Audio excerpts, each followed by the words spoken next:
Gray light fell across the battlements of Riverrun, as though the very sky itself had turned to river stone. Robb Stark stood upon the ramparts, chilled not so much by the wind off the tumblestone as by the weight of the realm pressing upon his shoulders. In the courtyard below, cavalrymen readied their steeds, and foot soldiers drilled with spears. The king in the north watched them all, his gray eyes unblinking, the echo of Ned Stark's final words stirring deep in his memory. Sometimes he thought he could still hear his father's voice, cautioning patience, reminding him that honor was a blessing but also a burden. Yet time for patience had long run thin. The war had dragged on across the months, battles lost and won, alliances forged and broken. Even the crows that circled above seemed to sense the tension, their cries carrying some dark omen from winter skies yet to come. Robb tugged the thick fur cloak about his shoulders. Gray wind was beside him, silent save for the slow exhalation of breath that puffed from the direwolf's muzzle. The creature was fully grown now, and no less intimidating for it. Guards gave him a wide berth, bowing their heads to their king and managing a respectful glance at the hulking wolf that never left his side. Robb gazed out over the river, seeing little but thinking much. Word had come that very morning. Stannis Baratheon, alive after his defeat at the Blackwater, had sent a raven. The letter was carefully worded, but the meaning was plain. He proposed an alliance between the king in the north and the one true king on the Iron Throne, at least in Stannis' eyes. The letter implied a shared hatred for the Lannisters, a desire to see justice done, and a promise of mutual benefit should they take the field together. Both men had lost much to the Red Lion of Lannister, and though Robb had begun his rebellion to free the North from southern entanglements and to avenge Ned Stark, he could not deny how precarious his situation had become. Roose Bolton's loyalties were uncertain. The Freys had grown colder after he broke his troth to one of Walder Frey's daughters. And beyond all that, the North itself was under threat from Ironborn Reavers who'd taken Winterfell and laid waste to its villages. The war was fracturing. Robb had never imagined having to sift through so many half-choices to find a path.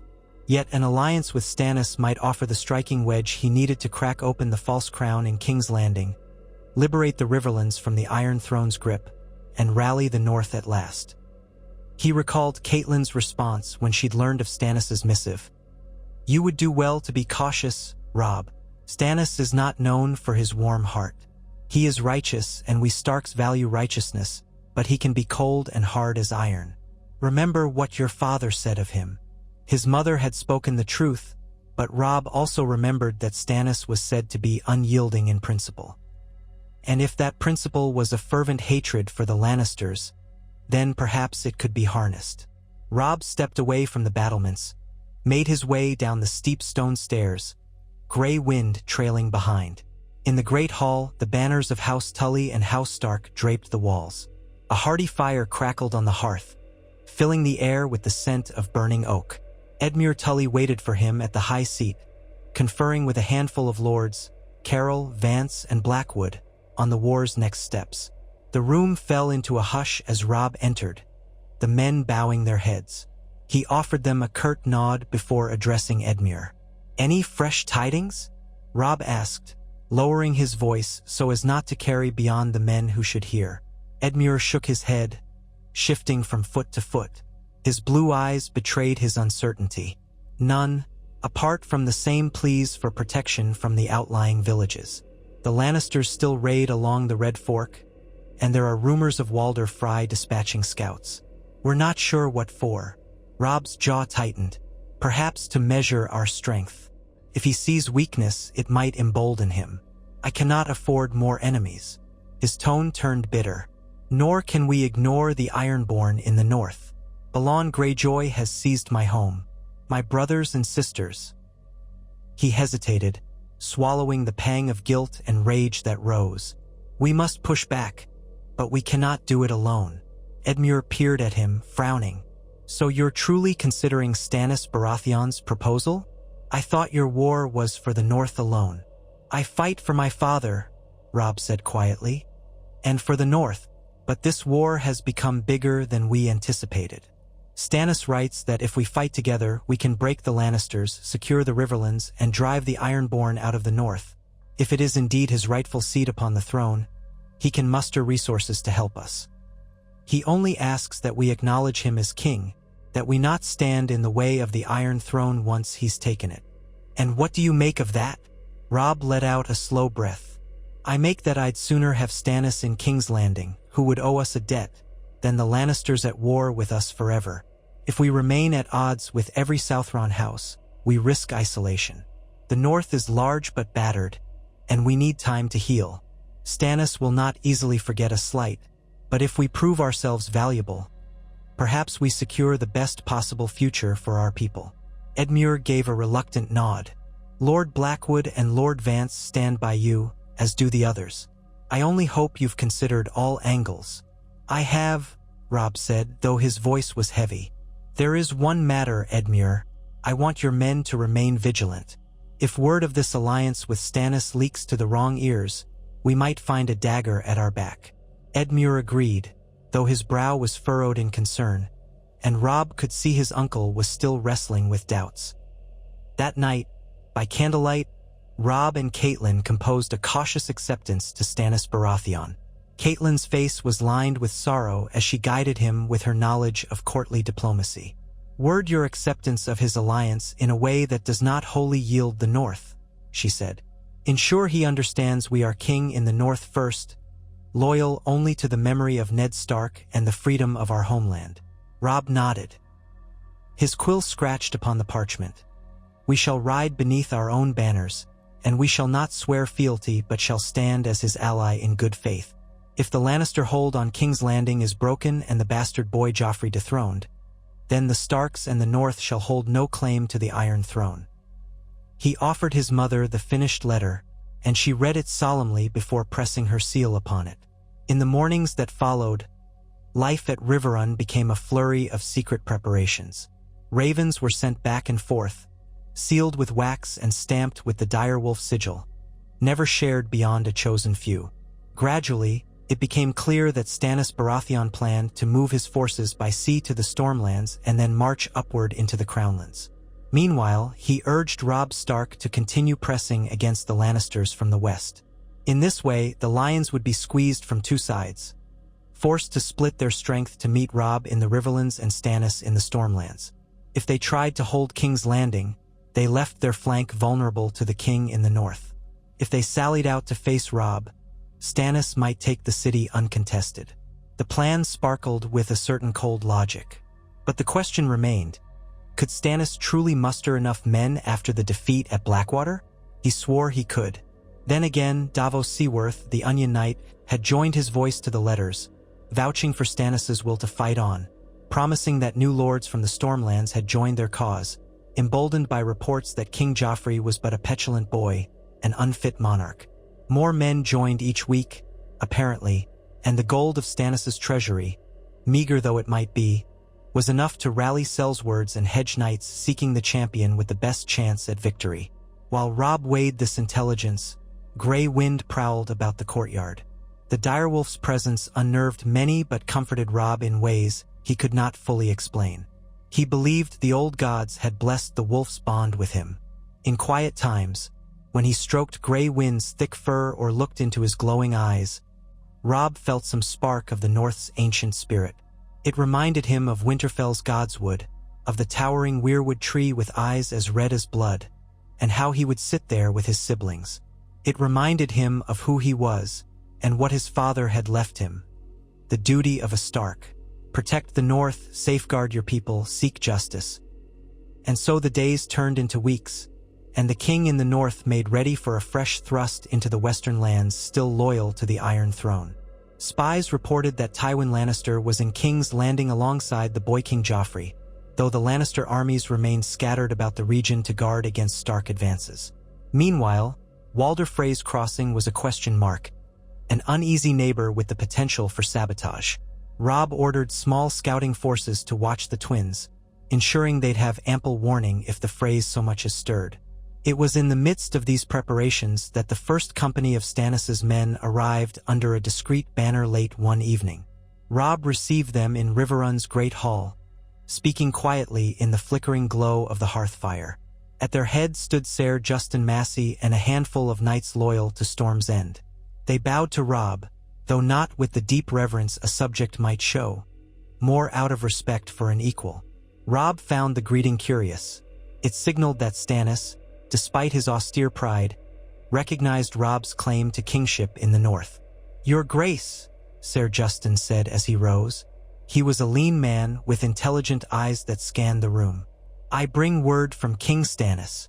He thanks you for your letter and your willingness to unite against the Lannisters.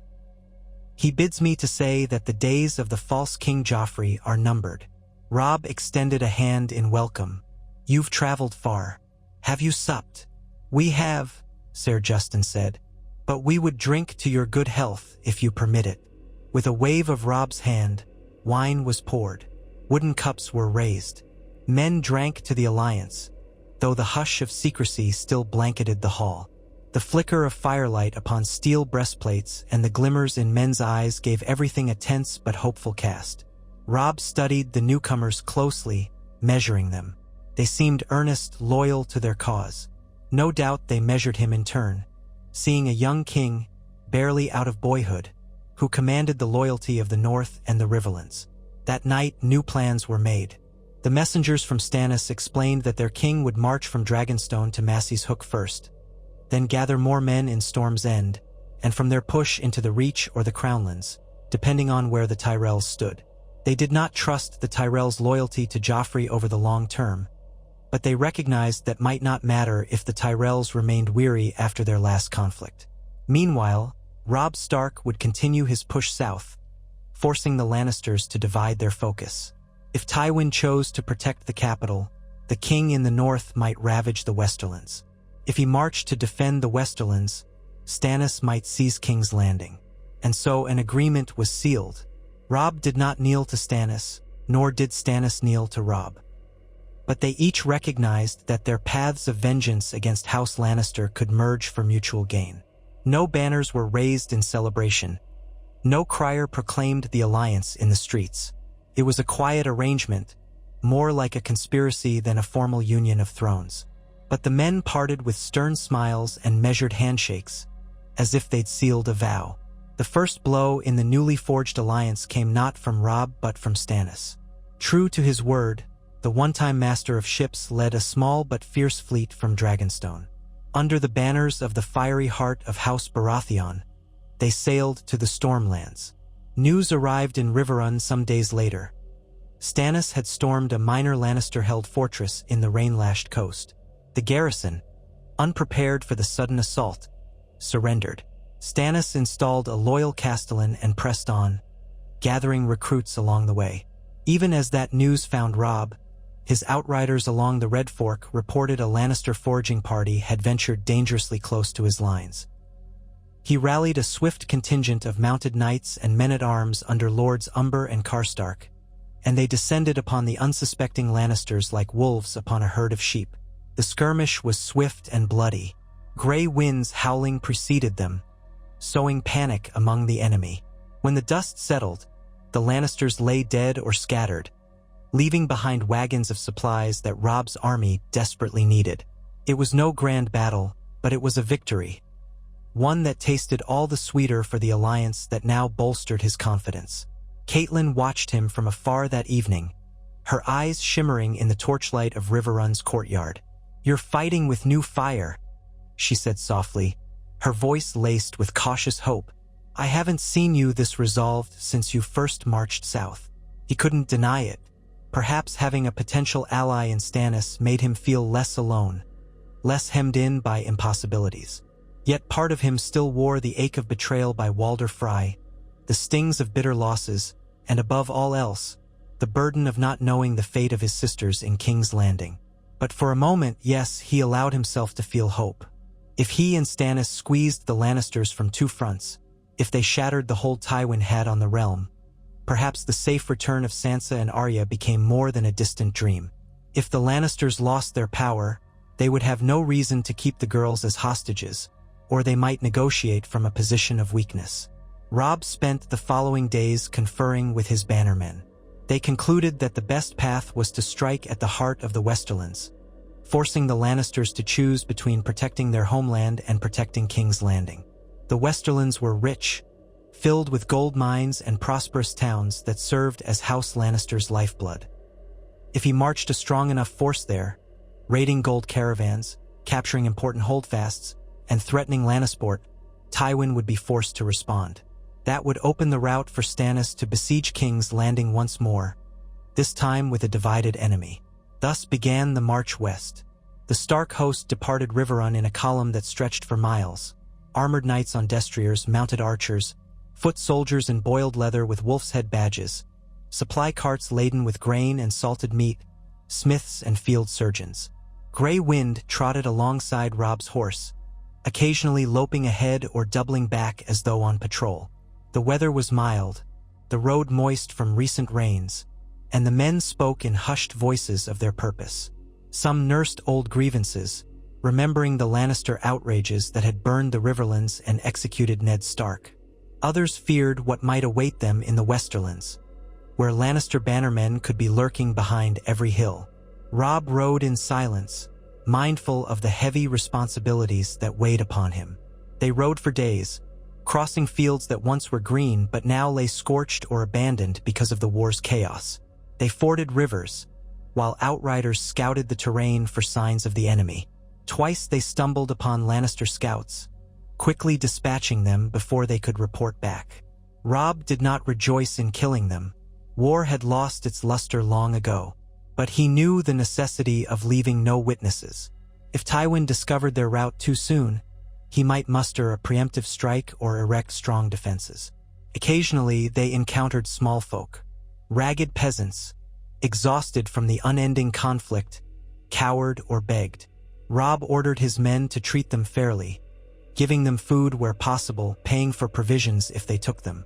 He wanted the realm to see that the king in the north was not like the Lannisters, who simply took and left destruction in their wake. He wanted them to remember that Starks paid their debts with kindness, not cruelty. Some of the peasants cried at this small mercy. Others fled in fear, uncertain of any promise. But word would spread, Robb knew, that the Wolf King was not so monstrous as the lion. That might mean something, if only for the future. At last, they neared the hills that ushered them into the Westerlands, a region of rugged slopes cut by deep valleys. The land took on a harsher beauty, rocky outcroppings, patches of evergreen forests, and the occasional tumble of scree. It was a realm famed for its gold mines and cunning lords. Robb ordered the host to make camp behind one such hill, out of sight, while his scouts pressed on to learn the lay of the land. Reports came back. A small fortress lay to the west, garrisoned by Lannister men, though not in great numbers. Further on, the famed Gold Road stretched east to west, connecting Casterly Rock and King's Landing. If Robb could place a stranglehold on that road, he could disrupt vital supply lines and threaten the Lannister seat itself. The plan took shape. They would strike the fortress swiftly, removing any chance for the Lannisters to gather local forces. Then, they would ride on the Gold Road, capturing convoys and severing communication. All the while, they would remain mindful that Tywin might respond from the capital with a sudden march. Before dawn the next day, Robb launched the assault on the fortress. It was a squat stone keep with wooden palisades around a courtyard. A token force of 50 Lannister men guarded it. The sunrise tinted the sky a bloody red, a foreboding omen that made Robb's men shift uneasily in the saddle. But there was no turning back. Lord Karstark led a detachment to circle around the rear gates, while Robb, Grey Wind at his side, led the main attack on the drawbridge. Arrows streaked overhead from the archers within, but the Stark knights raised shields, forging a testudo formation as they advanced. Once they reached the gatehouse, a team of axemen hacked at the thick timbers, the ring of steel against wood echoing across the dawn quiet. Shouts rose from inside the fortress. Lannister guards hurled stones and poured boiling oil, but the Stark forces pressed on. Grey Wind, unafraid of the hail of arrows, darted through an opening in the palisade, sowing panic among the defenders. Robb could hear the direwolf snarls, the screams of men who dared stand in his way. Then the drawbridge collapsed inward, and Stark soldiers flooded through, swords and spears raised. The clash of steel rattled the walls. Robb rode inside, dismounting to lead the final push on foot, battered shield in hand, sword at the ready. The fortress fell within an hour. Some Lannisters died where they stood. Others threw down their arms, kneeling in surrender. Robb ordered that prisoners be taken if they yielded swiftly. He had no desire for a needless massacre, but he could not spare resources to hold them all. Those who refused to kneel were cut down. The courtyard ran red with their blood, and men had to shovel bodies aside to make space. By mid-morning, the Stark banners flew atop the keep's tower. Robb stood in the great hall, the stale stench of fear mingling with the reek of blood. Catelyn, who had insisted on traveling with him despite his protests, inspected the captured fortress with a pained expression. "Another place in ruin," she murmured. "Will any corner of this realm remain unscathed by war?" Robb had no comforting answer. He ordered men to remain behind just long enough to destroy anything of strategic value to the Lannisters, weapon stores, horses, certain supplies, before continuing the march. They could not hold every outpost they seized. The goal was not to occupy but to disrupt and draw Tywin out. They left the fortress behind them, a column of smoke twisting into the sky as the remnants burned. The next days brought more skirmishes. Lannister outriders clashed with Robb's vanguard along narrow passes. Once, a column of Lannister infantry tried to ambush them in a wooded valley, but the Stark outriders spotted them in time. Robb ordered a flank maneuver, leading to a rout of the ambushers. The price was still blood, 30 dead on Robb's side, more than twice that on the Lannisters, but each victory stung Tywin's forces. The king in the north advanced like a slow, unstoppable wave, forcing the lions to retreat deeper into their domain. One evening, word arrived from Stannis, carried by a grim-faced courier. Storm's End had opened its gates to Stannis, who claimed his ancestral seat at last. King's Landing was in turmoil. The Lannister hold on the city remained strong thanks to the gold cloaks and the potential support of the Tyrells, but many people whispered that Stannis was the rightful king. Tywin Lannister was said to be furious, torn between defending the city and protecting the westerlands from Robb Stark's incursion. If Tywin marched west, he risked leaving King's Landing vulnerable to a second siege. If he stayed in King's Landing, Robb would ravage his lands and possibly march on Casterly Rock. The alliance was working as intended. Exhausted but emboldened, Robb's host took the Gold Road, capturing Lannister supply wagons and scattering the smaller caravans. They did not attempt to storm every castle they passed. Some were too well defended for a hasty assault, and they lacked the manpower for prolonged sieges. But they intercepted messages, sowed fear, and ensured that no gold shipments reached King's Landing. Spies informed them that Tywin's forces had begun to shift, pulling back from the Riverlands to fortify key positions closer to the capital. That meant the pressure on Riverrun eased somewhat, and Edmure Tully's men could hold without fear of immediate reprisal. However, no victory came without cost. Summer was waning, and the nights grew longer. Supplies grew scarcer, and the men grew weary. The war had no end in sight, only new battles. Robb felt it keenly each night when he retired to his tent, gazing into a map of the realm by candlelight.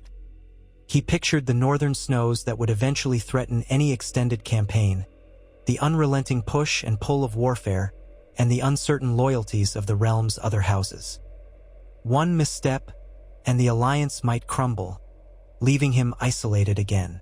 By the time they were within striking distance of a major Lannister stronghold, one that defended a major crossroad leading toward Casterly Rock, Robb received momentous news. Stannis Baratheon had marched north from Storm's End, bypassing the Reach by traveling along coastal routes. King's Landing was now threatened from the south and the sea. Tywin, in desperation, had marched out with a significant portion of the Lannister host to meet Robb in the field before the latter could threaten Lannisport or Casterly Rock.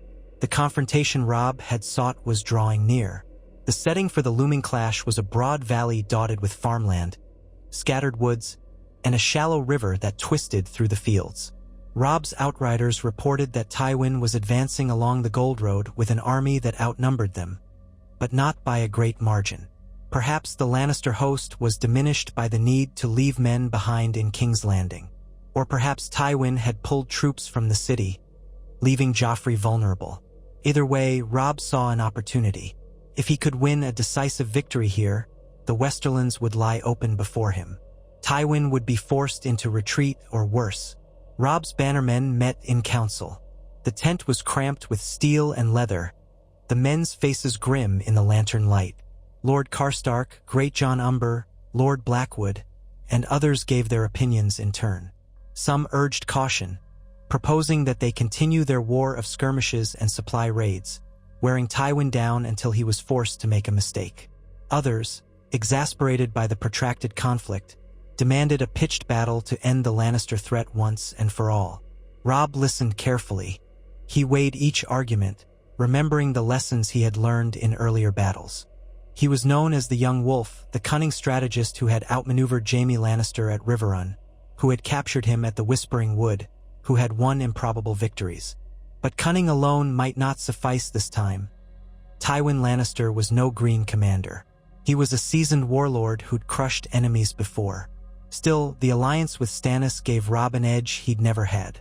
If Tywin was forced to leave fewer men in King's Landing, that decision might well be his undoing. He rose to address his bannermen, the lamplight casting shadows across his face. Grey wind growled softly beside him, as though echoing his determination. We must face Tywin here on our terms. This valley can be used to our advantage. The shallow river can serve as a barrier. Our archers can command the open ground with a clear line of sight. The trees that fringe the farmland provide cover for our infantry. If Tywin marches straight at us, we have the position, and we can force him to fight uphill if we position ourselves wisely. The lords nodded, the flicker of excitement plain on their features. They respected Robb's ability to choose ground. But if we cannot break him, Robb continued, we will withdraw to the hills, not give him an inch of advantage. We must be prepared to retreat in good order if the day turns against us. He paused, letting his gaze sweep across the gathered men. We fight with cunning, as the wolf hunts. If we stand together. If we must flee, we do so swiftly and regroup. Understood. The men signaled their agreement. Robb laid out the rest of his plan in crisp detail, assigning lords to command flanks, cavalry, and archers. Each man listened attentively, well aware that this might be the battle that determined the course of the war, either a resounding triumph or a catastrophic defeat. There was no in-between. At dawn, Robb's hosts took their positions. The valley stretched before them, a patchwork of farmland and meadows. A soft mist curled along the river's edge, and the sky was streaked with pale pink and gold. Robb felt his heart thunder in his chest. He thought of his father's words, "When you put on a crown, you sign up for the trials that come with it," and realized how lonely that crown could be. Yet as he looked to his left and right, seeing the men who trusted him with their lives, who believed in the king in the north, he found a measure of comfort. They stood with him, ready to follow him, even into the mouth of the lion's den. The Lannister banners appeared over the horizon, shimmering red and gold in the early sunlight. Drums thudded, horns blared. Their columns stretched wide, bristling with spears, and Pike's horsemen flanked the mass of infantry, cavalry in gleaming armor. Robb felt an unexpected pang of admiration for the discipline and grandeur of the Lannister army. But Grey Wind snarled low, as though reminding him that those banners were the same that had flown over his father's execution in King's Landing. Tywin Lannister himself was said to ride at the head of his host, clad in gold-chased armor upon a destrier with crimson barding. Perhaps he wore that stony, implacable expression he was famous for. Robb couldn't see from this distance, but he could imagine. A hush fell over the Stark lines. Only the rustle of wind in the grass and the soft clatter of harnesses broke the stillness. Robb signaled to his archers to make ready. When the Lannister drums pounded a second time, their army began to advance at a steady march. Robb's pulse quickened. He waited until the moment was right, then signaled again. Trumpets blared. Archers loosed a hail of arrows that arced into the morning sky. A faint whistling preceded the dull thuds of impact. Men screamed. Horses reared. Tywin's vanguard tried to shield themselves, but the barrage came thick and fast. Robb's archers, well-positioned on higher ground, knocked arrow after arrow, raining death upon the Lannister front lines. Still, the Lannisters pressed on, forging a shield wall to protect the infantry from further arrow storms. Their own crossbowmen retaliated, launching quarrels that whistled past Robb's men, felling some, wounding others. The cavalry on both sides held position, awaiting the moment to charge. At Robb's command, the Stark infantry moved forward in disciplined ranks, supported by the Greyjoy's ferocious men in the center. Their task was to hold the line near the shallow river crossing, forcing Tywin's men to fight in a bottleneck. Shouts echoed across the valley. Steel crashed on steel as the lines collided, men grappling and slashing in the churned mud. Gray wind prowled behind the lines, ready to dart in where the fighting was thickest. Robb, astride his warhorse, urged the men forward, bellowing commands, sword raised. The air was thick with the coppery tang of blood, with the roar of war cries and the clang of armor. Robb heard men screaming in pain, saw them stumbling in the mud. He knew he had to remain calm to keep the line intact. On the right flank, Lord Karstark's men held firm, punishing every Lannister attempt to outflank them. On the left flank, Lord Blackwood's archers continued their deadly work, picking off Lannister officers and banner carriers. The battle raged for what felt like hours under the strengthening sun. At one point, Tywin ordered a cavalry charge at the Stark center, hoping to break through the infantry. Robb quickly signaled his own cavalry to counter, leading the charge personally. Horses thundered across the open field, knights couched lances, the sunlight glittering on steel tips. They clashed in a maelstrom of hooves and screams. Robb's lance splintered against a Lannister knight's shield, but he drew his sword and fought on, gray wind snarling somewhere close, pulling riders from their mounts. The swirl of confusion was immense, dust and mud churned up by horse hooves, the deafening clang of swords. Robb lost track of time, locked in the lethal ballet. He felt a lance glance off his breastplate, felt the ache of bruised ribs, but he did not fall. His sword bit through the neck joint of a Lannister rider's armor, sending blood spattering. He reined his horse around to block another blow, just catching it on his shield. The reverberation jarred his arm numb. Through the haze, he spotted Tywin Lannister himself, flanked by a squad of mounted retainers. The Lord of Casterly Rock was directing the fight with tight-lipped fury, but Robb could tell the older man had grown uncertain. The Stark lines had not broken despite the punishing assault. Stannis, Robb thought, as though his ally's name were a talisman. Tywin cannot leave King's Landing unguarded for long. If we hold. With a fierce yell, Robb hacked down another Lannister knight, his sword arm burning from exertion. The cavalry melee began to shift, neither side gaining a decisive advantage, yet the Stark infantry lines held. Then, an opportunity appeared.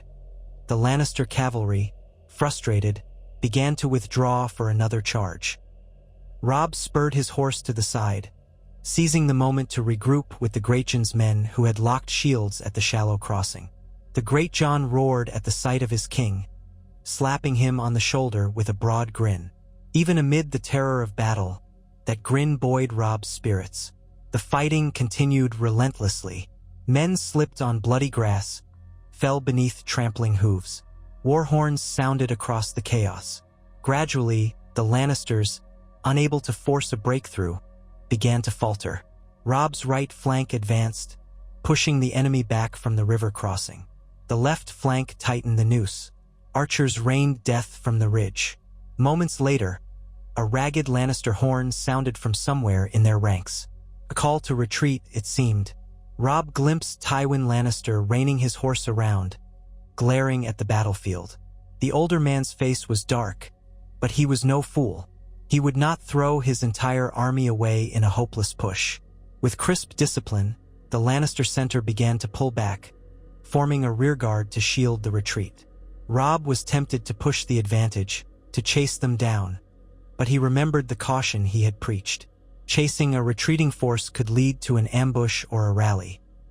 He ordered the horns to sound a careful pursuit, telling his men not to overextend. They pressed forward, forcing the Lannisters into a harried withdrawal. Bodies littered the ground, Lannister banners lying trampled in the mud, while crows circled overhead. When the roar of battle finally subsided, Robb found himself trembling, both from exertion and from the aftermath of killing. Gray wind emerged from the fray, muzzle stained red, flanks heaving. Robb placed a trembling hand on the direwolf's head. They had triumphed here, no question. The battlefield belonged to the Starks. Tywin was in retreat, battered and bloodied. In that moment, the alliance with Stannis felt more real than ever. They had forced Tywin's hand. And now, with his host weakened, Tywin might have no choice but to fall back to King's Landing or to try to fortify a defensive line in the westerlands, leaving the city open to Stannis. Robb's bannermen gathered around him, grim smiles on their faces, their armor smeared with gore. The Great John let out a bellow of laughter, slapping Robb's back with enough force to make him stagger. "A glorious day, your grace," he roared. "The lions have turned tail." "Aye," Lord Karstark said, but his face was bitter. He had lost 2 sons in the war already, and though he fought loyally, he carried a darkness in his gaze. "Now we press on to Casterly Rock, or do we let them escape?" Robb wiped sweat from his brow. "We'll not rush to the rock yet," he said. "We'll tend to our wounded, gather ourselves. We'll see where Tywin flees. Then we can decide whether to strike again or link up with our allies." They all knew who he meant. Word of Stannis's next movements would be critical. If Stannis was close to launching an assault on King's Landing, Robb might turn west and threaten Casterly Rock. If Stannis needed more time, or if Tywin tried to reassemble his host to defend the rock, then Robb might join Stannis's push. The war was not over, but this victory gave them options, where before they had none. In the days that followed, the battlefield echoed with the moans of the wounded. Robb walked among the fallen, ensuring that every man was cared for, friend or foe. The sight of Lannister men wounded and dying stirred no joy in him, only a cold sadness. War had devoured so much of Westeros already. He ordered his maesters to treat them if they yielded. Some refused, clinging to hatred, but many accepted the mercy of the king in the north. A few days later, ravens flew in with fresh tidings. Stannis Baratheon had advanced on King's Landing, his fleet appearing off the Blackwater once again. But this time, the city's defenders were fewer, the chain that had wrought havoc in the first siege no longer a surprise. The letter contained rumors, Tyrell indecision, or perhaps quiet sabotage from within. Some in the city hated Joffrey's reign, especially after the horrifying tales of his cruelty. This time, the capital might not stand so firm. If Tywin could not return in time with a strong host, the city might fall to Stannis. Robb felt a swirl of conflicting emotions. He wanted King's Landing to fall so the Lannisters' power would be shattered, and perhaps then Sansa could be rescued. But he also knew that the Iron Throne was not his cause. He only sought the North's freedom. Would Stannis honor that once he held the throne? Or would he turn on the Starks once the Lannisters were broken? Robb pushed the doubt from his mind, recalling that Stannis had once sworn to respect the king in the north if Robb did not contest the Iron Throne. Let it be enough, he told himself. Perhaps with Tywin's defeat in the west, Stannis could force a quick surrender in the capital. An uneasy hush descended over the westerlands. Robb's scouts reported that Tywin had pulled back to a fortress near the Gold Road, licking his wounds. The Lannister lord was in no shape to launch a major counterattack, but he held enough men to make a siege costly. Meanwhile, the small folk whispered that the Golden Lion's roar had grown hoarse, that the king in the north and the Stag King were tightening the noose. The noose itself grew tighter still as Robb methodically seized strategic crossroads and raided the Lannisters' storehouses. He aimed to weaken Tywin further, so that if Tywin marched east to protect the capital, he'd leave the Westerlands ripe for conquest. If he stayed to defend his home, King's Landing would be left under-garrisoned.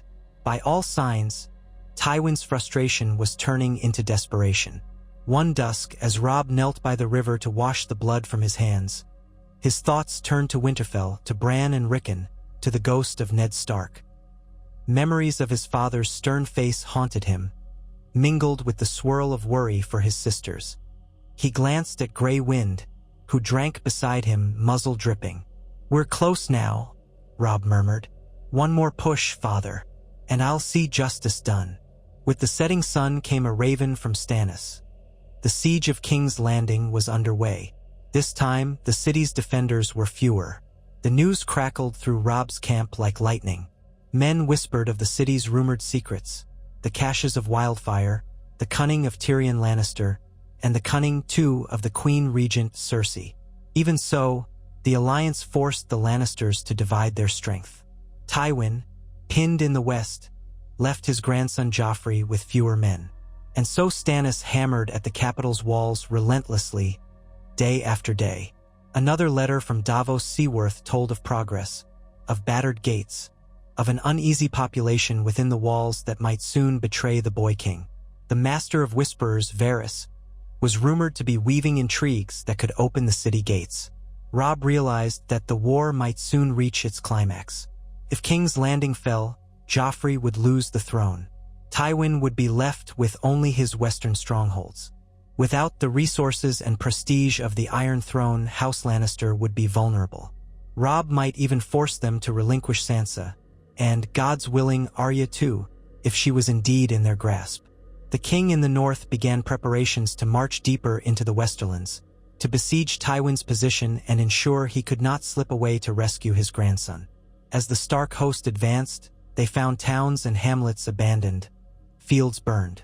The Lannisters, in their desperation, seemed to practice a scorched earth policy, denying Robb supplies. But his men had grown disciplined in foraging, carrying their own provisions and moving swiftly. On a fog-shrouded morning, the scouts reported that Tywin Lannister had concentrated his remaining forces near a fortress called Red Hill, bracing for a stand. Robb brought his host to a ridge overlooking the fortress, seeing below a flicker of Lannister torches. The Red Lion banner of Lannister soared over the ramparts, though it hung limply in the damp air. Robb debated a siege which could cost time and lives. Alternatively, he might encircle the fortress and starve it out. But with winter creeping ever closer, and urgent news that Stannis pressed the capital harder each day, Robb decided speed was paramount. He resolved to attempt a cunning infiltration by night, a strategy reminiscent of how he once surprised the Lannisters at Whispering Wood. Yet infiltration was never guaranteed. The fortress was well defended. Tywin would have learned from previous mistakes. That night, thunder growled in the distance, and the air was thick with the scent of rain. By the dim glow of the moon, Robb and a select force of men crept through the rocky terrain behind the fortress, seeking a less guarded gate. Rain began to patter, masking the sounds of their approach. They dispatched a handful of sentries with silent arrows, slipping closer beneath the parapets. Robb's heart hammered, remembering how each footstep might echo in the quiet. He prayed the darkness and the storm would hide them long enough. Then a shout rang out. A Lannister guard had spotted movement, sounding the alarm. Lights flared along the battlements. Robb's men surged forward, no choice but to engage in a desperate scramble for the gate. Thunder boomed overhead, lightning crackling to reveal the grim tableau. Stark men, cloaked in black, grappling with Lannister guards at the outer wall, steel flashing in the sudden glare. Grey Wind leaped over fallen rubble, slashing at the men who barred their way. Robb led the charge. He had no illusions that this would be easy. More Lannisters poured onto the walls, their torches bobbing through the gloom. Rain slicked the stone, making footwork treacherous. The clash of swords and the hiss of arrows became deafening. Even in the confusion, Robb's men carried axes to break the wooden gate.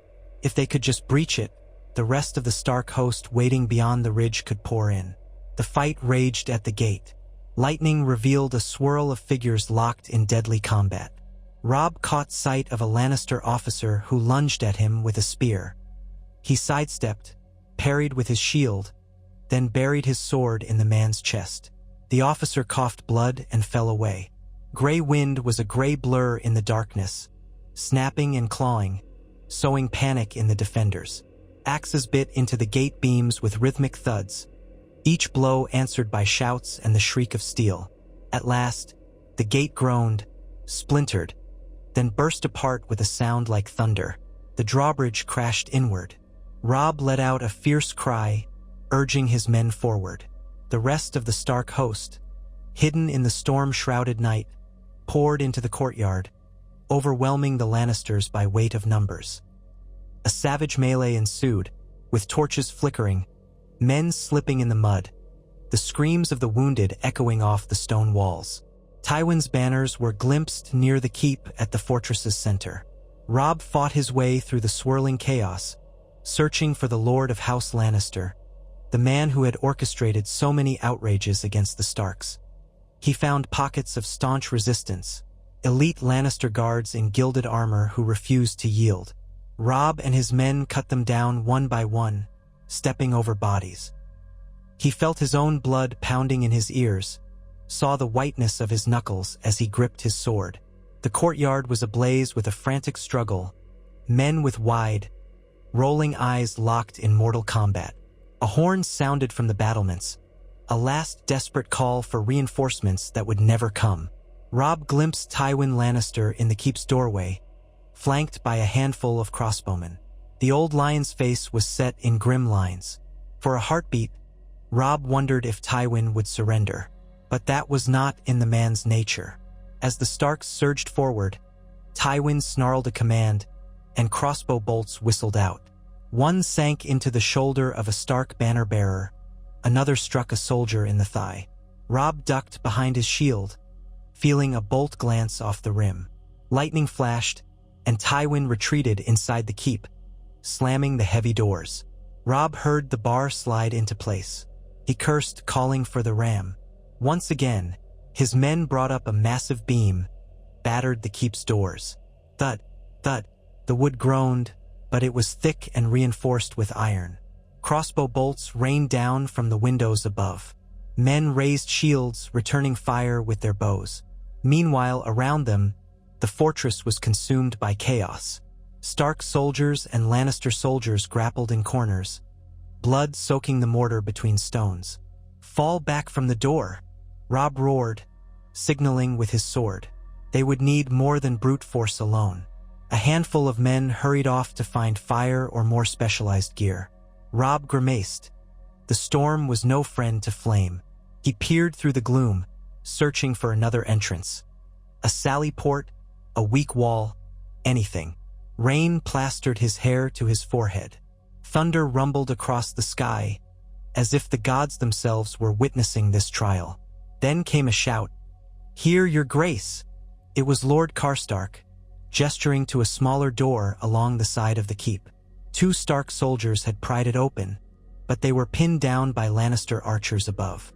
Robb sprinted over, shield raised, gray wind at his side. Arrows clattered off the shield's iron rim.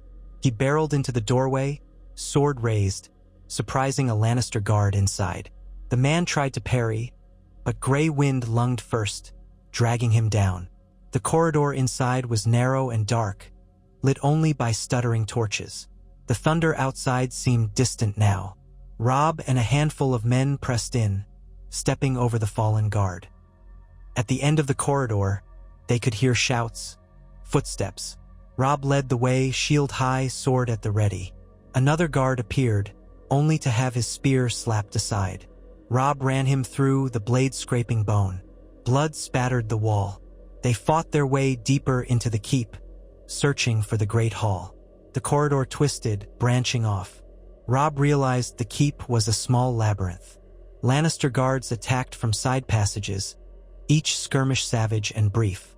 Gray wind sprang at them, sending them reeling. Robb's men pressed forward. The musty air reeked of fear and old stone. At last, they found the main hall. Heavy double doors stood at the corridor's end, from which light and voices emanated. Robb readied himself, mustering the last of his strength, and signaled. With a collective heave, they shoved open the doors, flooding the hall with the echoes of battle from outside. Inside, torchlight danced on the stone walls. Tywin Lannister stood at the far end, a ring of guards around him, crossbowmen on a gallery above. The gold lion banner hung behind him. A hush fell. Tywin's green eyes flicked to Robb, recognition smoldering. "Stark," Tywin said, his voice cold and resonant. "You come like a thief in the night." Robb bristled but kept his tone calm. "I come for what is mine, Lannister. Justice." Tywin's lip curled. "Justice, is it? What justice do you think your father found, Stark? This is war. If you think you can end it with a wave of your sword, you're a bigger fool than Ned ever was." Robb's anger flared. Ned Stark's name on Tywin's tongue felt like poison. "He was an honorable man, and you murdered him." "Murder?" Tywin scoffed. "He was a traitor who tried to depose my grandson." Robb could have argued, but words mattered little now. His men braced themselves, eyes flicking to the crossbowmen above. Grey wind growled low in his throat. Tywin gazed upon the direwolf with clear distaste. "You think you've won a great victory, but you haven't dethroned Joffrey. You haven't captured the Rock. The Lannisters will not fall so easily, boy." "We shall see," Robb said. Then he lunged forward, shield raised. Crossbow bolts streaked from the gallery. One smacked into Robb's shield, jarring his arm. Another grazed the side of his leg, biting flesh. He grunted in pain. His men charged alongside him, some dropping from the bolts, others pushing onward. Tywin's guards met them in a ring of steel. The hall filled with the ring of swordplay. Robb locked blades with a grizzled Lannister guard, hammered his shield into the man's face, and thrust his sword beneath the breastplate. Blood spattered. Another guard aimed a halberd at Robb's chest, only for Grey Wind to leap, sinking teeth into the man's arm. The halberd crashed harmlessly aside, and Robb finished him. The crossbowmen tried to reload, but Stark archers who had followed in behind Robb fired upward, striking them from below. Screams echoed as men toppled from the gallery. Then Tywin stepped forward, long sword drawn, golden armor streaked with rain. His face was grim. "Stark," he hissed. The two men circled each other amid the chaos. Robb's sword arm ached, but he refused to show weakness. He advanced. Tywin brought his blade up in a practiced stance, his cunning eyes searching for an opening. They exchanged blows. Tywin thrust, Robb parried. Robb slashed, Tywin sidestepped. Steel shrieked on steel. Robb felt the old man's strength, surprising for his age. But Tywin was no ordinary lord. He was lethal, methodical. He forced Robb to retreat a step, a flurry of strikes that clanged against Robb's shield and bracer. Robb's chest burned with exertion. He gritted his teeth, glimpsed Grey Wind tearing apart another guard behind Tywin. A final thunderbolt split the sky, illuminating the hall in a blinding flash. Robb took advantage of the distraction, ramming his shield forward to knock Tywin off balance. The older man stumbled, just for an instant. Robb struck with all his might, sword arcing down at an angle. Tywin twisted, raising his own sword, but Robb's strike drove the blade aside and crashed into Tywin's armor at the junction of neck and shoulder. The steel resisted a moment, then gave. Blood spattered. Tywin gasped, stumbling to one knee, dropping his sword with a clang. Robb staggered as well, breath ragged, expecting another attack from a Lannister guard. But Grey Wind had them pinned. Tywin knelt, blood trickling from the wound, eyes glaring up at Robb with fierce, unyielding pride. "Go on then," he rasped. "Strike the mortal blow." Robb hesitated, seeing not just a foe but an old man, proud and defiant to the end. But he remembered the Red Keep. He remembered Ned's head on the spike, the messages taunting him. He remembered the blood spilled across the Riverlands, the rapes and pillaging by men carrying the Lion's banner. Tywin had orchestrated it all, ignoring pleas for mercy. "You gave me no mercy," Robb said quietly, lifting his sword. "I show you none." In one swift motion, he drove the blade forward, ending Tywin Lannister's life. The old lion's eyes glazed, his body slumping to the floor with a dull thud. In that moment, the thunder seemed to fade, and the hall went quiet, save for the panting of Stark and Karstark men, the drip of blood from steel, and the distant roar of the storm outside. Grey Wind padded to Robb's side, muzzle stained with gore, watching the fallen enemy. It was done. Tywin Lannister, the architect of House Lannister's power, lay dead at the feet of the king in the north. All around them, the battered remnants of Lannister men threw down their arms or lay lifeless. The fortress was theirs. And so, in a single searing night of violence, the greatest threat to House Stark had been struck down. Yet as Robb stared at Tywin's body, he felt no triumph, only a heaviness, a sense that this was but one chapter in a war that had cost countless lives. He thought of the letters from Stannis, the siege at King's Landing. If Stannis claimed the throne, would the realm finally know peace? Would the North be left to rule itself as promised, or would new conflicts arise? Then there was the looming threat of the Ironborn, of the uncertain loyalty of Walder Frey, the uncertain fates of Bran, Rickon, Sansa, and Arya. The lists of anxieties seemed endless. As the storm's last thunder rolled away, Robb lifted his gaze to his men, seeing them watch him with a mixture of awe and fear. A hush spread. Lord Karstark knelt briefly, bowing his head in acknowledgement. The Great John thumped his sword against his shield, letting out a fierce bellow of victory. One by one, the Stark soldiers raised their voices, chanting, "The King in the North! The King in the North!" Robb felt a pulse of energy course through the hall, the fervor of men who had seen their king stand victorious over the lion who had tormented them. He closed his eyes for a heartbeat, letting the chant wash over him. Grey Wind raised his head and howled, a haunting sound that echoed through the fortress corridors. When Robb opened his eyes, he spoke quietly, his voice steady, carrying through the hall despite its softness. "Gather the wounded. Show mercy to those who surrender. Secure the fortress. We press on." His men obeyed, some stumbling in exhaustion, others with a strange gleam in their eyes at what they had accomplished. Robb stepped back from Tywin's corpse, leaving the old lion behind in a pool of blood. He knew the Lannisters would not vanish overnight, that Joffrey still clung to the Iron Throne, that Cersei remained cunning and ruthless, that Kevan Lannister might rally men from the Westerlands. But the blow struck here was like a crack in a dam. Sooner or later, the flood of retribution would drown the Lannister hold on power. Outside, the storm began to subside, leaving the night air thick with the promise of a new day. Robb Stark looked toward the dark sky, imagining the old gods watching him from the red eyes of weirwoods far away in the north. For a moment, he pictured Winterfell's quiet halls, the warmth of its hearth, the voices of his siblings. He longed to return, to heal the wounds of war. But that day had not yet come. He turned to Grey Wind, resting a hand on the direwolf's massive head. "We will finish this," he said, voice low. The wolf's eyes glinted in the torchlight, as though in agreement. Robb Stark, king in the north, stood amidst the carnage of the lion's final stand, knowing that far away, Stannis Baratheon pressed his assault on King's Landing. Together, they would close the jaws of the trap on House Lannister.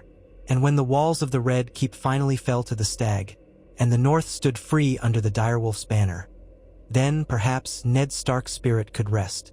Until that day, Robb would march forward, through blood and fire, sustained by the memory of what he had lost and the vow he had made. To see House Stark endure, and the Lannisters pay for all the evils they had wrought. The king clenched his jaw, raising his sword high. Outside, the storm clouds parted, revealing a moonlit path forward. Robb Stark strode into the night, certain that the winds of war were now blowing in his favor, and that the next dawn would herald a new chapter for the North and all the Seven Kingdoms. The storm had lessened to a distant rumble by the time Robb Stark emerged from the keep's blood-slick corridors.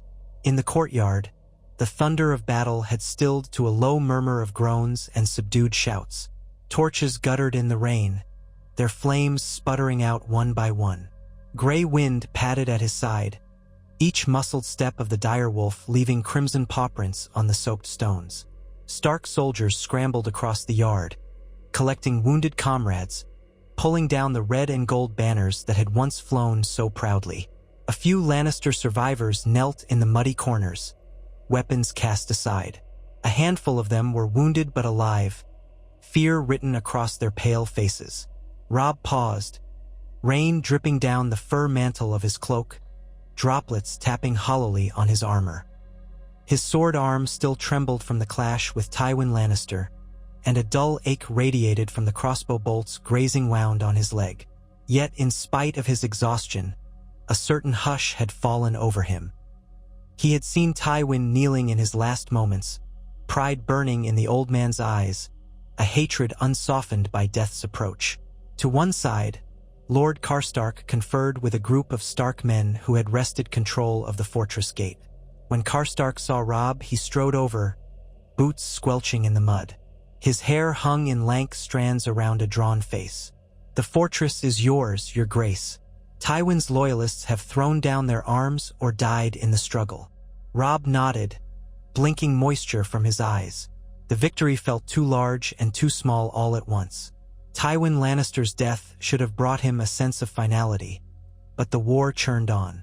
The Lannisters still held King's Landing, and Joffrey, for the moment, remained enthroned. Another half-dozen battles would likely be needed, or perhaps one single shattering blow from Stannis. But the lion's head had been severed at last. "We'll search the fortress for valuables. Plans, letters, anything that can reveal Lannister positions," Robb said. "Have the men hold any critical supplies, but otherwise we march again soon. We can't linger here, and see that our wounded receive what aid is possible." Karstark inclined his head, though grief still twisted his features. He had lost too much in this war, yet he remained loyal for now. "As you command. The Great John has gone to inspect the stables. He'll want to know the next move." Robb offered a weary breath. "We keep up the pressure. The Lannister forces here will break apart with Tywin gone." He glanced at the kneeling prisoners. "As for those who surrendered, let them live if they show no further resistance. We have neither the men nor the stomach to slaughter them all." Karstark eyed the captives with a grim set to his mouth. "Mercy, that's the North in you, your grace, or the Tully. Let us hope it doesn't come back to haunt us." Robb had no answer for that, only a flicker of acknowledgement as he placed a gloved hand on Karstark's shoulder. Then he turned away, gray wind following. He found himself stepping over the dead, picking through the debris scattered across the courtyard.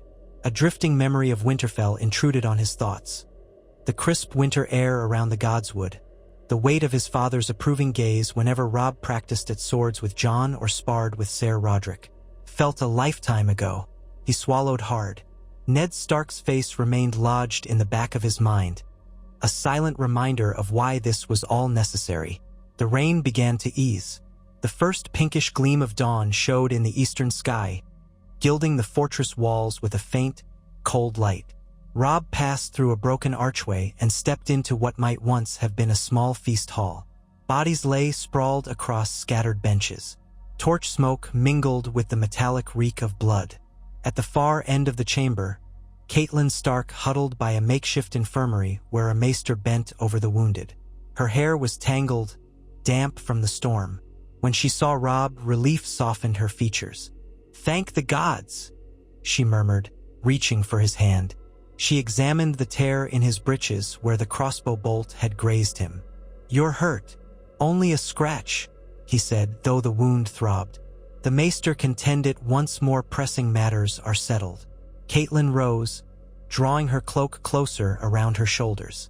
Dark circles ringed her eyes, the weariness of a mother who had seen too many battlefields. "I heard men shouting about Tywin Lannister's death. Is it true?" Robb's nod was brief. "He fell at my hand in the keep." She closed her eyes for a moment, exhaling. "Then the lion's head is truly severed. That will shake the REA. LM to its foundations. Word will spread like wildfire." Robb's jaw tightened. "It must. Let those who fear the Lannisters know that House Stark and the North will not bend, nor will Stannis." She studied him, her expression difficult to read. And what of Joffrey in King's Landing? Tywin's death will make him more dangerous or more desperate. Robb took a moment to quell the trembling in his limbs. Desperate, yes, but Tywin was their keystone. With him gone, the Lannister grip weakens. Kevan Lannister may attempt to rally them, or Cersei might tighten her hold on Joffrey. Either way, we can exploit the chaos. If the city falls to Stannis, we might see an end to this war more swiftly than we dared hope. Catelyn turned her gaze to the wounded men on the floor, taking in their pained faces. I can only pray we're nearing the end. Too many have died already. Her eyes shone with unshed tears. My girls, Sansa, Arya. Robb placed a gentle hand on her arm. If King's Landing changes hands, there's a chance we can bargain for them, Sansa for certain. If she's still in the Red Keep, Stannis may release her to us once Joffrey is toppled. As for Arya, his voice caught. We can only hope she's still alive. A drawn-out silence fell between them, the quiet broken by a wounded soldier's moan. Then Robb cleared his throat. I must address the men.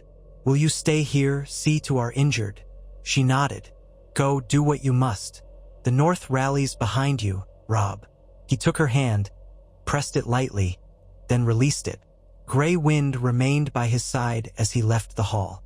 He realized how exhausted he was. The night had been a whirlwind of violence. He had killed the most powerful lord in the Seven Kingdoms, yet the cost was still incalculable. Here and there, men cried out in anguish for fallen friends. Bodies would need burning before disease took hold. They had little time for ceremony. Outside, the rain slackened to a fine drizzle. At the edge of the courtyard, a group of Stark soldiers dragged Tywin's body out from the keep, still clad in that gleaming gold-chased armor. Robb swallowed. He had not anticipated feeling pity, but a small wave of it pulsed through him, overshadowed by the memory of Ned's death and the devastation wrought on the Riverlands. Tywin had not spared an ounce of compassion for any who stood in his way. Still, death stripped men of their armor and rank alike. Robb gave a curt nod to the soldiers, who awaited instruction. Do with him as we do with any highborn dead, Robb said quietly. Prepare him for burning or bury him if the ground is soft enough. I don't want his corpse put on a spike or his head stuck on a gate. We're not butchers. The soldiers bowed. One cleared his throat. Shall we see if he has letters or? Take anything he carried, a signet ring, any documents. We'll examine them. Then, lay him to rest in whatever manner you can manage here. The battle ends for him as well. They inclined their heads again, and Robb turned away, pushing through the courtyard gates to where the rest of his host had encamped. Through the gray haze, he saw tents and banners sagging under the rain. The Greatjon's booming voice carried somewhere among the ranks, and dozens of men still milled about, uncertain if they might be called back to arms. Robb set his shoulders, limping slightly from the bolt wound. When he reached the center of the camp, the Greatjon stood with Lords Blackwood and Vance, surveying a rough map spread across a battered table. Their expressions lit with relief upon seeing Robb. There he is, roared the Greatjon, our king in the north, fresh from taking the lion's head. His heavy hand thumped Robb's shoulder in a gesture of approval. A glorious victory, I say. Robb managed a tired smile. Not so glorious for those we lost. He stepped up to the table.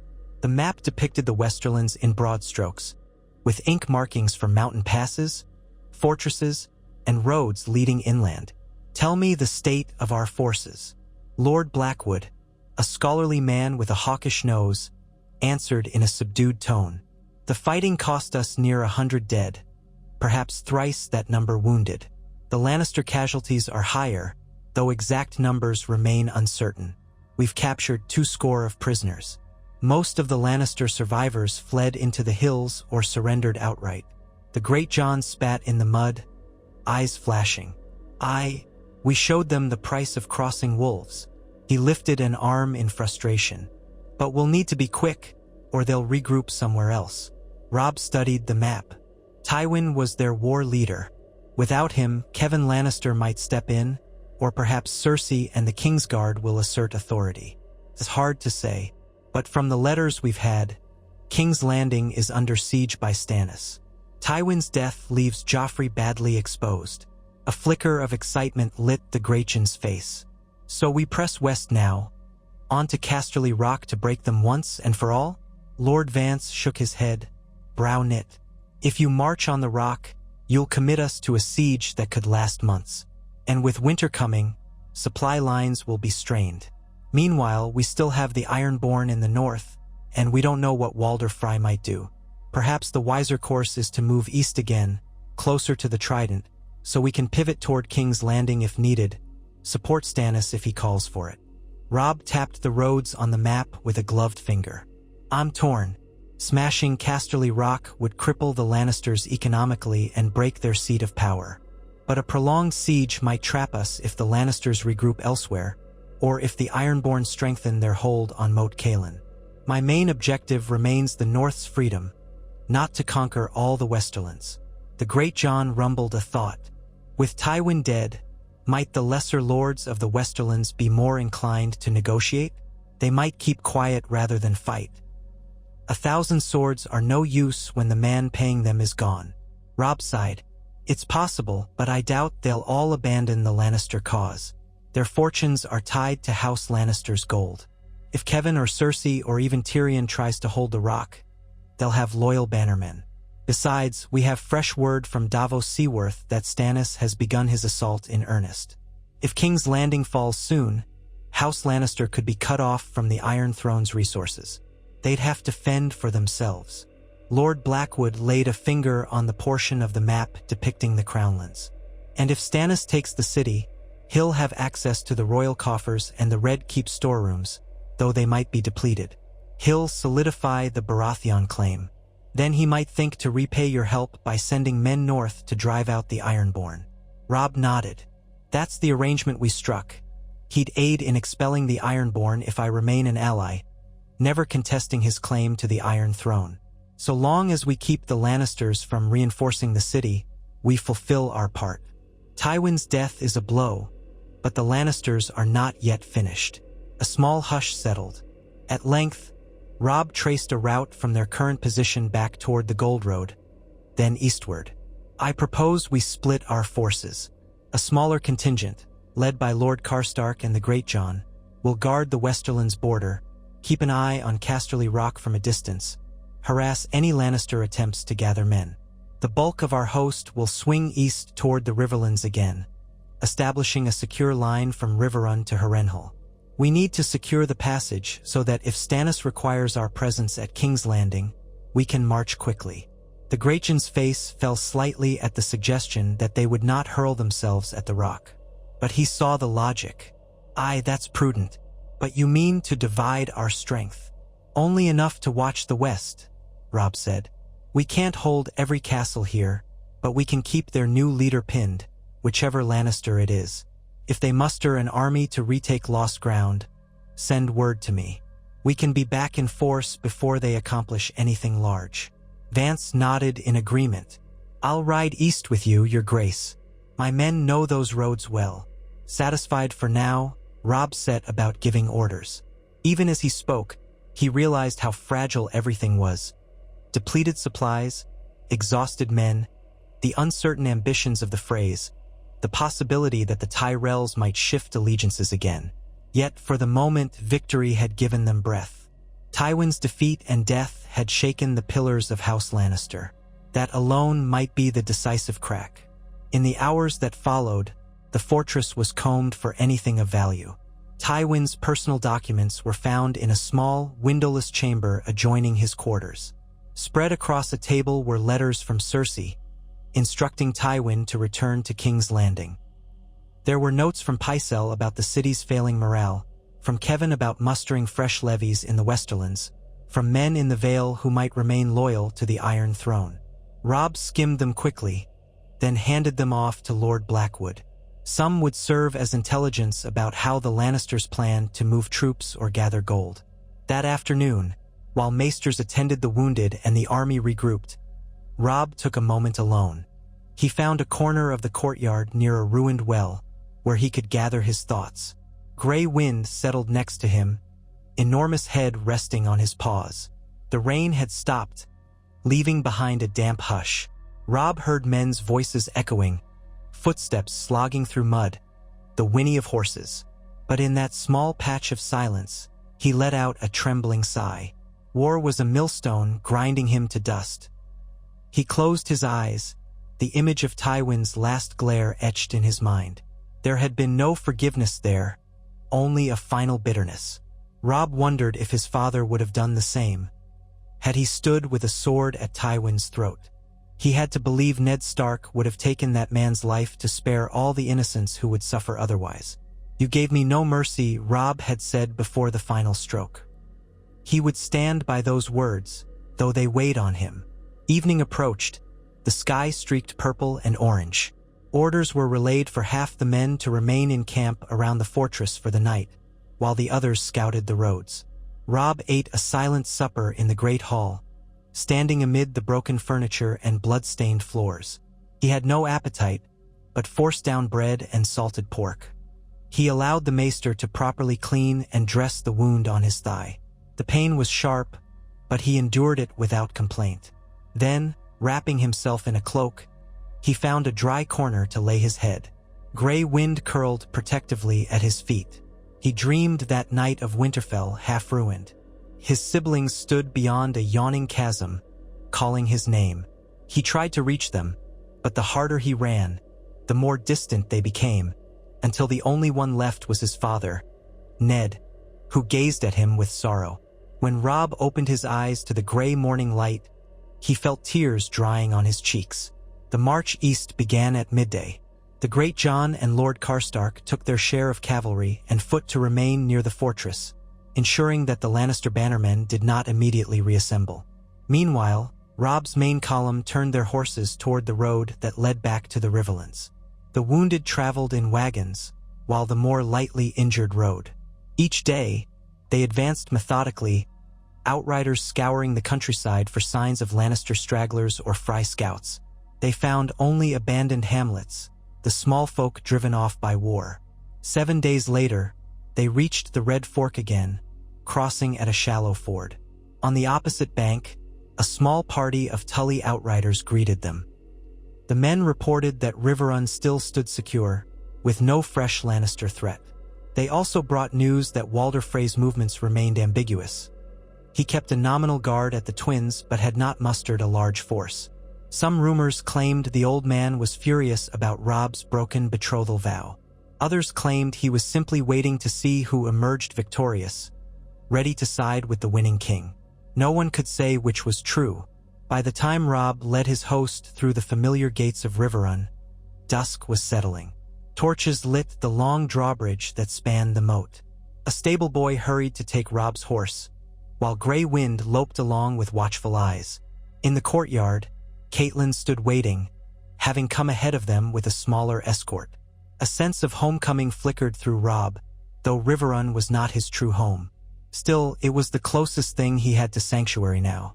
Edmure Tully greeted them in the great hall. He looked weary, but relief spread across his face. "I heard rumors of your victory. Some said you killed Tywin Lannister yourself." The entire Riverlands buzz with the tale. Robb dismounted from the horse that had carried him the last stretch and removed his damp cloak. "It's true. We took one of their fortresses by storm and ended the old lion's life. Now we must see if the war ends more swiftly for it." Edmure exhaled. "A momentous blow. The small folk whisper you're as fearsome as the others of the Long Night, though, to be honest, many are simply grateful that the Lannisters are pulling away from the Riverlands. Their raids have diminished." Robb nodded. "A small respite, at least. But Tywin's death won't end the war by itself. We've returned here to reprovision and wait on fresh word from Stannis. If he's on the cusp of victory, we might ride to support his final push." In truth, Robb's heart was tugged northward, toward Winterfell under the Ironborn occupation. But he could not ignore the alliance that might finally free his sisters. His father had always taught him the importance of honor and oath-keeping. He had promised to stand with Stannis, who in turn had pledged to help the North. To break that vow would unravel everything. The Ironborn would continue to burn the north unchecked, for there would be no southern ally to push them back. Their first night in Riverrun was spent in quiet exhaustion. The men welcomed a hot meal and dry beds. Robb tried to settle, but his mind whirled. Around midnight, he roamed the silent corridors until he found himself on the battlements overlooking the Red Fork. Moonlight shimmered on the slow-moving waters below. Gray wind pressed to his side, warm fur against the chill breeze. Robb stared at the sky, dotted with countless stars. He thought of Jon, far to the north at the wall, if rumors still held that the bastard had joined the Night's Watch. He thought of Bran and Rickon. Were they truly lost? The ravens had brought dire news of Winterfell's sacking, but little about the boys themselves. He thought of Arya, missing since King's Landing, and Sansa, trapped in the Red Keep as Joffrey's hostage or plaything. Too many questions. His heart ached with each of them. At dawn, a flurry of activity roused Riverrun's courtyards. Ravens arrived with messages bearing urgent seals. Catelyn joined Robb in the solar, her expression taut as she handed him the scroll. He broke the wax, scanned the letter. It was from Davos Seaworth again, writing on behalf of Stannis. The words were brisk. The siege had tightened. Stannis held the Rose Road and the King's Gate. Skirmishes rocked the city's outskirts daily. Joffrey's defenders, led by the Kingsguard and remnants of the Lannister forces, were outnumbered. But Cersei had refused any talk of surrender. Rumors abounded that she might use wildfire as a last resort if the walls were breached. Tyrion Lannister was said to be locked in some power struggle with his sister. Meanwhile, the city's small folk suffered under shortage of food, and some had begun to open gates for Stannis' men at night. Robb reread the letter. Stannis is close to toppling the Boy King, but he warns that the Tyrells remain uncertain. If Mace Tyrell decides to ride to the city's defense again, though it seems unlikely after King Joffrey's many cruelties, the siege might become complicated. Catelyn frowned. The Tyrells want to see Margaery as queen, that much is certain. If it's not Joffrey, they might push for a marriage with Stannis or Stannis' daughter. But Stannis has only the young Shireen. Politics could sway them. The Tyrell might simply hold back and wait. They've spent considerable gold and men already. She studied the letter. He asks you to pin down any Lannister allies who might attempt a relief force from the west. With Tywin gone, that might be moot. But Kevin could gather men from the local lords, or perhaps the Gold Cloaks could smuggle in new recruits. Robb folded the parchment. We'll remain ready. If a Lannister relief force moves east, we ride to intercept. If not, we wait until Stannis breaks the city. With the lion's jaws forced open, we'll have the best chance to secure Sansa's release and broker aid for the north. He glanced at his mother. Is that wise, you think? To wait, rather than march straight to King's Landing? She closed her eyes, as though gathering strength. I can't say if it's wise, but it's less dangerous. You have the north to consider. Winterfell is lost to the Ironborn. We cannot throw away the lives of our soldiers in a siege that Stannis seems already poised to win. Let Stannis pay the butcher's bill for the Red Keep. Then, with the capital in his hands, he'll be in a better position to help us. Robb's shoulders loosened in relief that she agreed. Aye, we wait, but we remain vigilant. The Lannisters could still surprise us. They spent a week in Riverrun, gathering supplies and letting the men recover from their wounds. Scouts rode along the river to check for Lannister outriders. They found few signs of threat. Mostly they discovered pockets of the war-torn Riverlands struggling to rebuild. The news among the small folk was filled with contradictory rumors. Some swore Tywin still lived, that it was an impostor who had died. Others said the Freys were massing an army to betray the Starks. A few whispered that Walder Frey might offer his crossing to Stannis. The realm was thick with uncertainties, each rumor as plausible as the last. Then, one morning, a hush fell over Riverrun when a band of travelers arrived. 12 men in Baratheon cloaks, escorted by a small cadre of Stark guards. They wore the crowned stag sigil on their armor. Robb hurried to the courtyard to greet them. The man at their head was Davos Seaworth himself, wearing a worn cloak over mail, the black ship and onion sigil on his breast. His narrow face and missing fingertips marked him clearly. He bowed to Robb in the way of one addressing a fellow king. "Your Grace," Davos said, voice gravelly, "I come at King Stannis' bidding to treat with you." Robb motioned for him to stand straight. "Ser Davos, the stories of the Onion Knight precede you. You've done much for your king." Davos's weathered cheeks colored slightly at the praise. Well, he's a hard man to serve, but I serve him loyally." His gaze flicked across the courtyard, taking in the direwolf sigils, the Tully banners, and the battered men who wore a mixture of northern and riverland arms. "We've heard many tales of your deeds, your Grace. Some say you slew Tywin Lannister in single combat." Robb almost flinched at the memory but nodded. "The rumors are mostly true. Lord Tywin is dead. That much I can confirm." Davos took a measured breath. "Then you've done half the realm a service. And you've struck a blow that resonates all the way to King's Landing. The city's defenders waver. Mistrust spreads among them like rot. King Stannis believes that the time is ripe.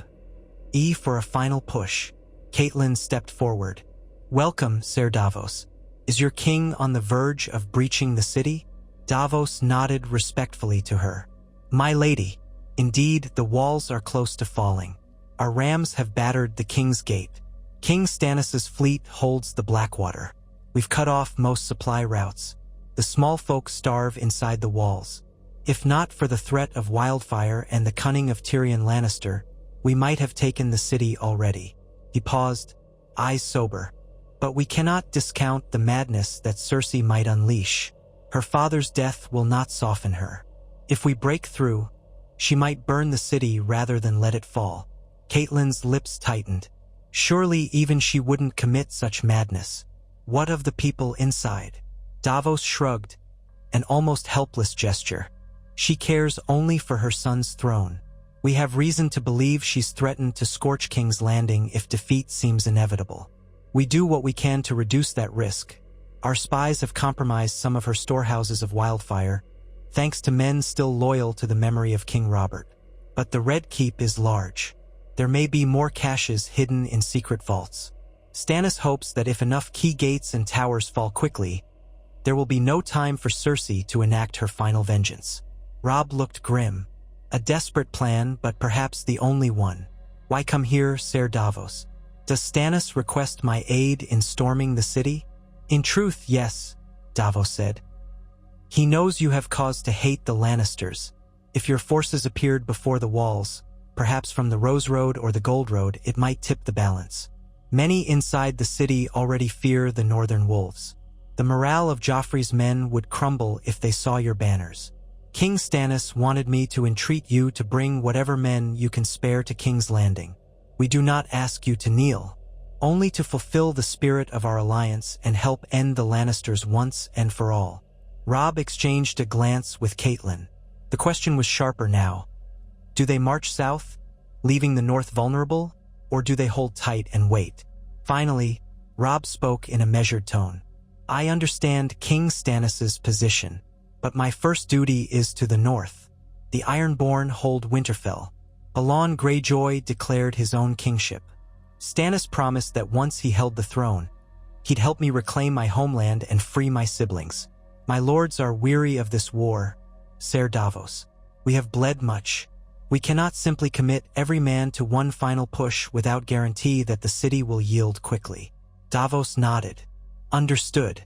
I offer no glib assurances that it will be easy, but the Lannister hold is nearly broken. A swift victory may save countless lives, including your sisters.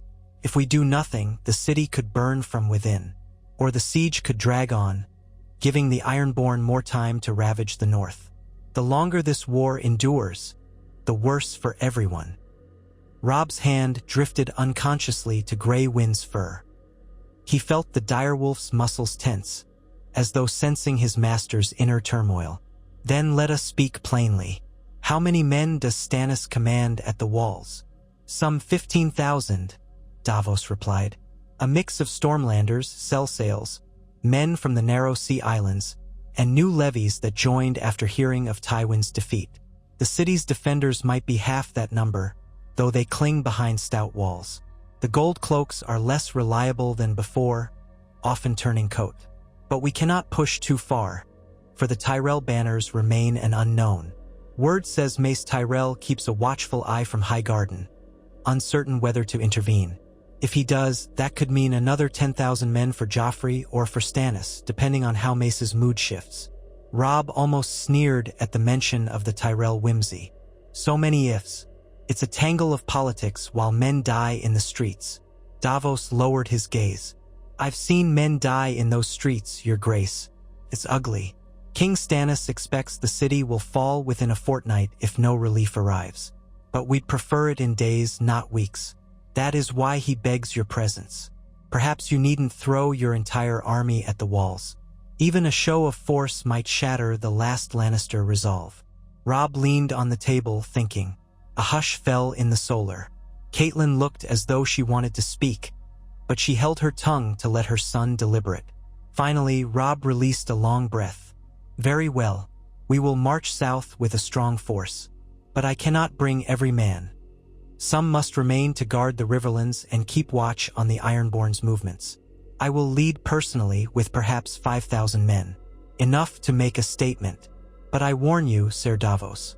If the Tyrells march in force to aid Joffrey, I'll not sacrifice my men in a hopeless assault. Davos bowed, relief evident in his eyes. King Stannis will be grateful. He will, of course, share the spoils of victory once the throne is secured. And he'll move to help you reclaim Winterfell. Robb forced a smile, though his mind reeled at the risk. We have an agreement. Let your king know he can expect me shortly. We march within 3 days. We must see to our provisions, confirm that the Great John has the westerlands pinned, and ensure Riverrun is secure. Davos thanked him, promising to depart on the morrow. That evening, a small feast was laid in the Great Hall in honor of the Onion Knight's arrival. It was a subdued affair, no loud music or dancing. The mood was overshadowed by months of loss. Yet the men drank and shared tales, reminiscing about their victories or mourning their fallen. Catelyn spoke quietly with Davos about the nature of Stannis' leadership. Edmure flitted from table to table, ensuring everyone had enough ale. Robb sat near the high seat, gray wind at his feet, half listening to the talk around him. He recalled how, not long ago, he had declared the North's independence. That dream remained, yet to secure it, he had had to accept an alliance with a man claiming the Iron Throne. The contradiction gnawed at him, but war rarely permitted purity. He sipped from his cup, gazing into the mead's depths. In the swirling honey wine, he almost glimpsed his own reflection. Night wore on. Davos retired early, needing rest before his return journey. Robb eventually followed suit, though he found little sleep, head spinning with the question of whether he was leading the North to triumph or ruin. Come morning, the castle stirred with renewed urgency. Orders were shouted in the courtyard. Blacksmiths hammered fresh horseshoes. Arrows were sorted, swords sharpened. Runners brought word that the Great John still held the Westerlands in check, though a few Lannister lords had retreated behind their castle walls, refusing to sally out. No immediate threat loomed from that quarter. Walder Frey's intentions remained a mystery, but there were no signs of large troop movements at the Twins. On the second day, a crucial messenger arrived from White Harbor. The Manderleys, it seemed, had staved off an Ironborn assault and were still sworn to House Stark, awaiting the chance to strike back at the raiders who plagued their coasts. The letter brought a wave of relief to Robb. If White Harbor held, the North was not entirely lost. Perhaps once Stannis was firmly enthroned, the combined forces of White Harbor and any southern troops Stannis could spare would crush the Ironborn. Yet the weight of travel and war pressed on Robb. How many more battles would it take? The evening before departure, Robb stood on the ramparts with his mother. The sky was golden with sunset, the red fork reflecting a shimmering copper color. Nearby, the castle walls flickered with torchlight as archers patrolled. Catelyn wore a dark cloak, her hair gently stirred by the breeze. "You've chosen a difficult path," she said softly, not accusing, only observing. "I see no easy ones," Robb replied. If Stannis truly stands on the brink of victory, a final push may end the Lannisters' threat. Then we could turn our strength to the Ironborn. The North might be free by next year's thaw.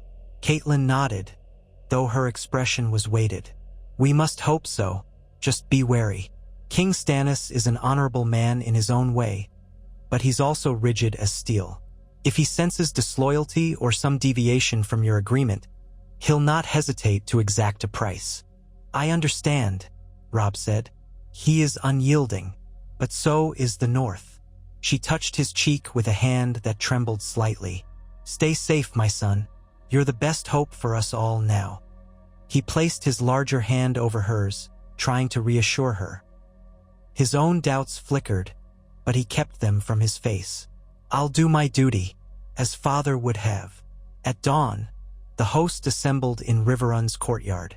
Thousands of men, from northern mountain clans to tall knights of the Riverlands, gathered behind the stark white direwolf sigils. Edmure Tully would remain to guard the castle with a smaller retinue. Robb had carefully selected which lords would march with him.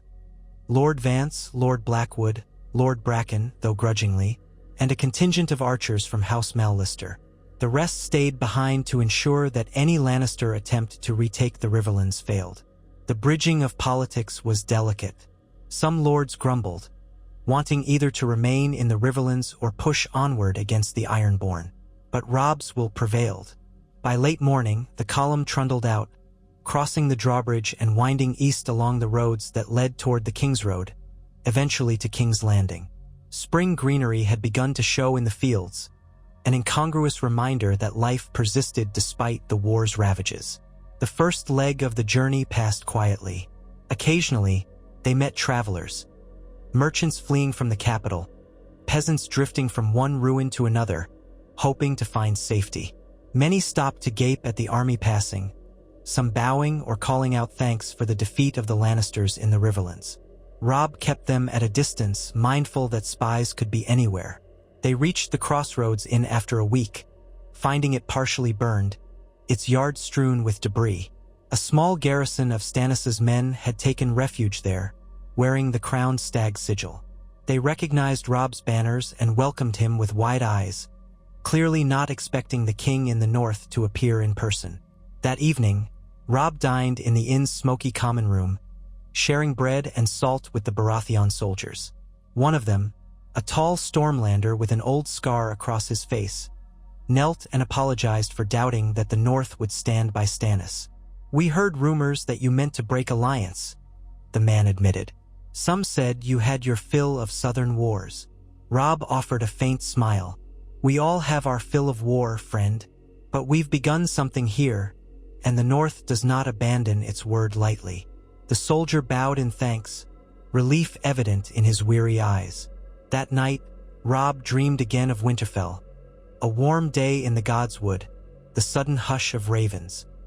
He saw Sansa, dressed in a plain cloak, her hair askew, gazing at him with fearful eyes. He reached for her, but she slipped away like a ghost. The heartbreak of the dream followed him into the morning. After the crossroads inn, the land flattened out into the broad plains that characterized the approach to King's Landing. The King's Road stretched straight and unwavering, though war had left it pitted with ruts and broken stones. Smoke smudged the horizon on occasion, burned out villages or Lannister outposts destroyed in the earlier fighting. More and more Baratheon patrols appeared, forging a sense that Stannis truly controlled the region around the city. These patrols saluted Robb's banners or shadowed his column from a distance before riding off to report. When the distant walls of King's Landing finally came into view, the men murmured among themselves. Even from afar, the city's scale was unmistakable, perched along the Blackwater Rush. Tall spires rose behind the walls. The Red Keep crowned the eastern heights, perched upon Aegon's high hill. But the sight that most drew Robb's eye was the ring of encampments that encircled a large part of the city, flying the flaming heart of Stannis Baratheon. Tents stretched for what seemed like miles, hugging the walls. Here and there, siege engines jutted, catapults and trebuchets, and a large portion of the Blackwater Bay was choked with anchored ships bearing the Baratheon stag or hiring themselves as sail sails. As Robb's host approached, horns sounded from the Baratheon lines. A party of mounted knights rode out to greet them. One of these knights wore the flaming heart alongside the stag, the sigil of Stannis's personal retinue, and introduced himself as Ser Gilbert Faring. He bid Robb welcome and offered to escort him to King Stannis's command tent. Robb signaled for his main column to set up camp near the Baratheon lines, well outside bowshot from the city. He selected a small retinue, Catelyn, a handful of lords, and 50 men as honor guard, to accompany him for the formal greeting. The camp they rode through was large and orderly, if somewhat grim.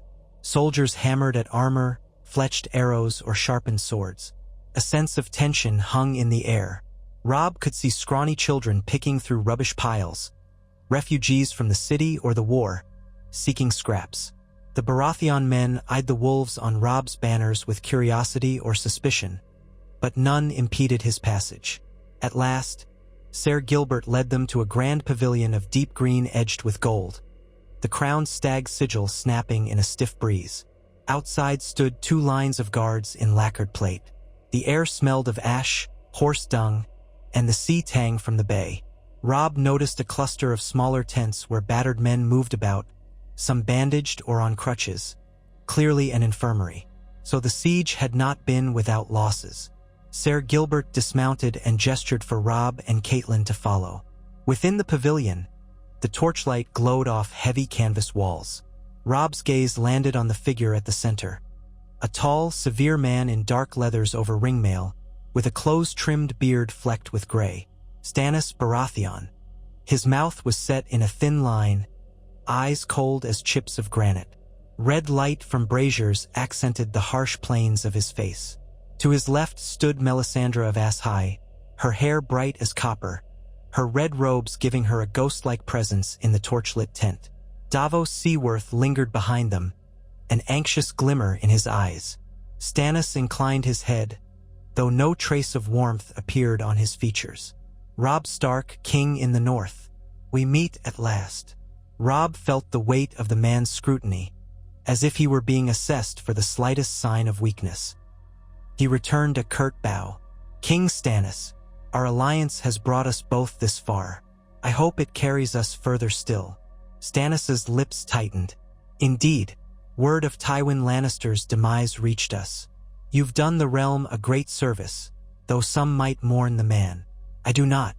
He was a traitor who enabled a false king on the Iron Throne. Melisandre stepped forward, her voice low and melodic. The flames speak of great trials yet to come. You have served your purpose thus far, Robb Stark. But do you understand the night is dark and full of terrors that go beyond the Lannisters? Her red gold eyes seemed to peer straight through him. Robb met her gaze without flinching. I've fought my share of terrors, my lady, but I'm more concerned with the living foes who took my sisters and my home. Stannis cut in, his tone clipped. Melisandre's words can be cryptic. We'll not dwell on prophecy now. We have a siege to finish. Your presence here is timely, King Robb. The Lannisters cling to the Red Keep, but their numbers dwindle. We have men at every gate except the Iron Gate to the northeast, which is threatened by wildfire traps. Our sappers undermine the walls in 2 places. I intend to strike soon, once we're confident we can neutralize the wildfire. Will you join the assault directly, or hold a portion of your men in reserve? Robb hesitated. I brought 5,000 men, but I won't hurl them blindly against the walls. If you can indeed neutralize the wildfire, we'll support your push. If your rams breach the King's Gate or the Mud Gate, we'll be there. My men will be at the fore to demonstrate that the North stands with you. But if the Tyrells appear in force at the last moment to defend Joffrey, I reserve the right to withdraw. I'm not here to die for the Iron Throne. Stannis narrowed his eyes. Withdraw? You'd break alliance if the Tyrells arrived. Davos cleared his throat. Your Grace, remember that King Robb has already risked much. You promised him help in the north. Stannis flicked a glare at Davos but then nodded to Robb. Understood. I do not expect the Tyrells. They've shown no sign of movement, and many in the city despise them for the famine that followed the last siege. I suspect they'll remain in the Reach, content to watch us bleed or triumph. So be it. We'll proceed without them. Robb gave a curt nod. Then let us plan the final assault. The sooner the false king is toppled, the sooner we end this war. Stannis motioned to a table strewn with maps. Come then, let us speak of gates and towers, of moats and walls, until we have a plan to tear them down. Catelyn and Davos hung back as the two kings bent over the maps. Melisandre stood with a slight smile, her presence unsettling. Robb felt an uneasy chill at the back of his neck, reminded of the tales that Stannis had once followed this red priestess to the point of burning the statues of the Seven. But such matters were a southern concern. The north had its own gods, and he had no intention of bowing to the Lord of Light. Let Stannis worship as he pleased, so long as their arrangement held. They spent the afternoon deliberating. Stannis explained each siege engine's position, each gate's defenses.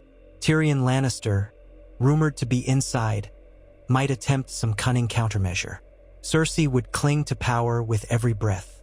Rumors insisted that Joffrey himself seldom appeared on the walls anymore, possibly fearful of arrows from below. The gold cloaks, those who hadn't already deserted, were battered from daily forays. Stannis believed the city was days away from collapse, yet a cornered enemy could still inflict serious harm. Robb offered what knowledge he could about the Lannisters' tactics, gleaned from letters found in Tywin's fortress. He also made it clear that if the city threatened to erupt in flames, wildfire or otherwise, he'd pull his men out of immediate danger. Stannis grudgingly accepted that stance. By dusk, the plan was set. Robb's men would join Baratheon troops at the gate near Flea Bottom, commonly called the Mud Gate, while a second force attacked from the Gate of the Gods. Meanwhile, sappers would attempt to collapse a section of wall on the southern side. If the walls held, they would try a massive assault at dawn in 2 days' time, hoping to overwhelm the defenders all at once. That night, the northern camp was established adjacent to the Baratheon lines, but slightly separate. Banners of the direwolf fluttering in the sea breeze, tents pitched in neat rows. Robb walked among his men, explaining the plan and cautioning them about wildfire. Many remembered the tales of how wildfire had nearly destroyed Stannis' fleet in the first siege. They listened grimly, knowing how horrifying green fire could be. Still, they were resolute, trusting in Robb's leadership. The men hammered tent stakes by torchlight, tested bows, muttered about the fate of the city's defenders. Gray wind padded restlessly, muzzle lifted to the wind. Now, and then, from the city walls, flickers of torch or catapult fire lit the night. Come morning, the last day before the planned assault, the Allied camp stirred early. Baratheon soldiers readied siege towers, hammered iron plates onto rams, and fitted ladders. Drummers tested their instruments. Everywhere, men sharpened swords and pikes, or prayed to the Seven, the old gods or the Lord of Light. Robb felt the tension coil like a drawn bowstring. Shortly before midday, a sudden commotion swept through the Baratheon lines. Robb peered from his tent, saw men clustering along the earthen ramparts. He strode over with half a dozen Stark guards. From the vantage, he could see the walls of King's Landing. Something was happening on the ramparts near the King's Gate. The shape of a gold lion banner jutted out, then disappeared. Horns blew, faint across the distance. Stannis' men muttered. Had the defenders attempted a sally? Before confusion could mount, a Baratheon scout galloped up, breathless, to where Robb stood. Your Grace, something's happening inside the city. Our spies say Joffrey has retreated to Maegor's Holdfast, and the gold cloaks are fighting among themselves. Some gates might be open. We're unsure. Robb's pulse quickened. Open? So the defenders might be in disarray. Yes, but it could be a trap. Within the hour, a rider from Stannis' command arrived. He delivered a message that the watchers on the southeastern siege lines reported chaos in the streets, possibly a revolt by the starving smallfolk. Stannis was mustering men to press an immediate advantage. Robb was invited to do the same if he wished. Robb wasted no time. He rallied 1,000 men, mostly archers and a corps of heavy infantry, to test the Mud Gate. If the city truly was in chaos, they might slip in or at least weaken the defenders before they regrouped. The rest of his force would follow in support. His heart pounded as he gave the orders. This was it. The chance to rescue Sansa, to break Joffrey's hold, to end the war's southern front. He could almost taste it. Under a midday sun, the northern column advanced to the Mud Gate, accompanied by some Baratheon troops. The approach was still within arrow range of the walls, but the expected hail of missiles was sporadic. Robb led from horseback, shield up, gray wind loping behind him. The gate loomed ahead, battered from earlier assaults, blackened with scorch marks. Shouts echoed from the ramparts, though fewer than Robb expected. He glimpsed men in Lannister red scurrying about, but they appeared disorganized. Up with the shields, Robb bellowed. Archers in the rear knocked arrows. Loose! A volley soared overhead, striking the parapets. Several defenders tumbled from the walls, some pinned by arrows. Others shouted curses or screams, returning fire half-heartedly. Robb urged his men closer. A massive ram, seized from the Baratheon lines, rolled forward on iron-shod wheels. The gate creaked under the initial blow. Usually, the defenders would have poured oil or pitched stones from above, but only a few lumps of heated sand splattered. No sign of wildfire, at least for the moment. Again the ram slammed into the gate. With splintered, iron fittings tore free. The defenders attempted to bolster the gate with timbers from inside, but the collisions came relentlessly. Robb's archers kept up steady fire, pinning the Lannisters and any gold cloaks loyal to Joffrey. Some Baratheon men flanked the walls with grapnels, trying to climb. The siege was less orchestrated than a full-dawn assault. This was an opportunistic push. Chaos reigned. Then a deafening crack resounded, and the gate partially gave way. Robb raised his sword. Forward! For the north! With a roar, the northern infantry surged. The ram battered the weakened portal again, shattering it enough for men to squeeze through. The first to enter encountered a tangle of debris and a few desperate defenders slashing from behind overturned wagons. Steel clashed on steel in the dim corridor behind the gate. Gray wind darted in, scattering men who screamed at the sight of the monstrous direwolf. Robb followed with a wedge of heavy infantry. The smell inside was acrid. Burnt wood, old filth from the city, fear. A corridor of battered stone led into Flea Bottom, the poorest district of King's Landing. Bodies littered the ground. War had come to the city's doorstep. A handful of defenders tried to hold with spears. Robb's men crashed into them, swords flashing. Blood splattered. Robb bashed aside a spear thrust with his shield, driving his blade into a man's chest. Another soldier, wearing a half-torn lion sigil, reeled backward with an arrow in his throat. The way forward opened into narrow, twisting streets. Slat-roofed hovels leaned precariously overhead. Smoke drifted among the alleyways. Robb could hear screaming deeper in the city, some kind of riot or brawl. A wave of frightened small folk scurried past, clutching children or battered possessions. One woman fell to her knees before Robb, pleading for mercy. He waved her away, his voice lost in the din. They pressed on, forging a path through Flea Bottom. Stannis' men entered from adjacent streets, shouting, "Stannis! Stannis is king!" While northern men bellowed, "The king in the north!" Confusion reigned. Some city dwellers, fed up with Joffrey's rule, offered no resistance. Others spat at the intruders or cowered in corners. Now and then, pockets of gold cloaks or Lannister guards emerged, fighting savagely. But they were outnumbered, and many dropped their weapons and fled. Street by street, the allied force advanced. Overhead, columns of smoke rose. It smelled like half the city was ablaze. Cries of wildfire erupted at one intersection, sending men scrambling back. But no green flames emerged. Perhaps it was only a rumor. Still, the tension never lifted. Robb guided his men toward the Red Keep, perched on its hill. The main thoroughfares were blocked by makeshift barricades or piles of rubble. Desperate defenders had tried to hamper the siege's progress. The northern soldiers clambered over fallen wagons and demolished walls. Gray wind prowled on the flanks, scattering any would-be ambushers. More Baratheon troops converged from the south, their banners visible above the roiling smoke. Turning a corner, Robb came upon a wide courtyard near the Street of Flower. A cluster of Lannister men in better armor held a last stand, led by a Kingsguard knight in white cloak and gold filigree. Robb recognized Ser Osmond Kettleblack from descriptions, a turncloak or opportunist depending on who you asked. He brandished a long sword, shouting curses. Around him, perhaps 20 men formed a ragged shield wall. Behind them, a throng of cowering small folk pressed against shuttered shops. Robb spurred his horse forward, raising his sword. "Yield! The city is lost.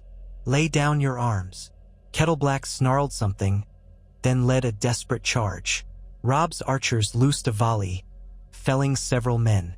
Grey Wind darted in, lunging for Kettleblack, who swung wildly. The direwolf dodged, jaws snapping. Robb urged his mount around the flank, clashing with a pair of Lannister halberdiers. His men broke their line swiftly.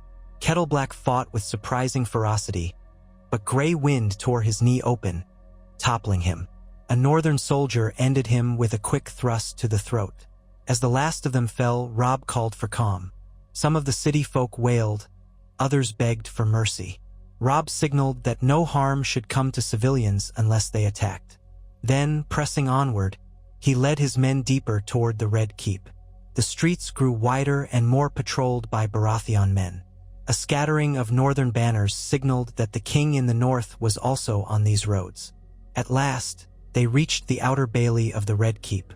Great walls of reddish stone loomed overhead, and the main gates were sealed. A fierce fight raged there, with Stannis' troops assaulting the gatehouse under arrow fire from above. Robb took in the chaos. Men with siege ladders propped against the walls, crossbow bolts lancing down, piles of the dead. He spied Davos Seaworth rallying a group near the tower base, while catapults stationed on a nearby rise lobbed stones that crashed into the walls with thundering impacts. Seeing the northern banners, Davos signaled them over. Robb dismounted, handing his reins to a soldier, and patted Grey Wind's flank. Together they approached Davos, who wore a dented helm. The Onion Knight's face was streaked with soot. "You came through Flea Bottom, I see. The city's unraveling behind us." "Indeed," Robb said. "Resistance is scattered, but some pockets remain. Joffrey and Cersei must be holed up in Maegor's Holdfast. Where is Stannis?" "Up on the ramparts near the Dragon Pit if the vantage is still holding. We can't quite breach this gate. They've rigged something behind it." Pike's beams were not certain, and archers are thick on the ramparts. "Stannis thinks the sappers might undermine the wall from the hillside. Once they do, we can storm in." Robb scanned the high battlements. Arrows rained down in arcs. "How soon? Hours, maybe, or longer, but the city is nearly ours." Davos glanced at Grey Wind. "If you can scale part of the wall with your men, we might catch them unawares." Robb eyed the stretch of wall that connected to a smaller tower. "If we have enough grapnels. Yes, we might open a postern gate from inside." Before they could plot further, a sudden tremor shook the ground. A distant rumble echoed. Dust plumed from the far side of the keep. Shouts erupted on the ramparts. Robb realized the sappers must have collapsed a portion of the wall. Cheers rose among the Baratheon lines. Men rushed forward with ladders and ropes. The watchers on the walls scrambled in disarray, no longer sure where to focus. "Now's our chance," Davos called. "I'll rally men to the breach. You try the tower. May the gods be with us all." Robb nodded. "You as well." Amid the chaos, Robb gathered 200 men who had climbing gear. They skirted the main fighting, rounding a corner of the Red Keep's outer curtain. Grey Wind padded along the wall's base, sniffing at cracks. The thunder of the partial collapse still echoed in Robb's bones. If the sappers had done enough damage, the defenders might rush to that breach, leaving this tower undermanned. Sure enough, only a handful of archers perched above them, loosing arrows sporadically. Northern bowmen returned fire, sending a few defenders tumbling. Stark men hurled grappling irons, hooking them over the parapets. Then, with a flurry of movement, they began to climb. The first wave ascended under covering shots from below. Robb waited until the lines were secure before making the climb himself. His heart hammered. One slip would send him crashing to the ground, but he put his trust in strong arms and good rope. Hand over hand, foot by foot, he scaled the wall. Arrows rattled off stone, and one hissed by his ear. Shouts rang out from the top. Gray wind howled somewhere below, forced to remain until the tower gate was opened. The moment Robb's hand grasped the crenellation, he hauled himself onto the rampart. A Lannister guard lunged with a spear, but one of Robb's men, Lord Vance perhaps, slashed the guard's side, sending him staggering. Robb scrambled upright, drawing his sword, and parried a second thrust from another guard. He countered with a savage blow that bit deep into the man's neck. Blood spurted. The rampart was a narrow walkway flanked by merlins. Several archers lay dead or dying, arrows protruding from them. More northern men were climbing over the parapet, surging forward to secure the tower door. Steel clashed. Robb saw Lord Vance lose his footing briefly, but he recovered, striking down a foe.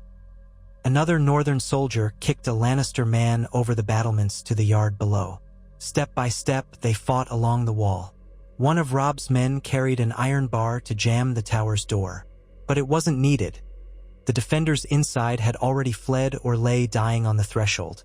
Robb gestured. "Break it open. We find the postern and let gray wind through." They descended spiral stairs that smelled of sweat and fear. At one landing, a wounded Lannister man tried to raise a crossbow. Robb kicked him aside, tore the weapon free. The man sobbed for mercy. Robb left him to be bound by trailing soldiers. At last, they reached a ground-level corridor. Torchlight danced on the walls.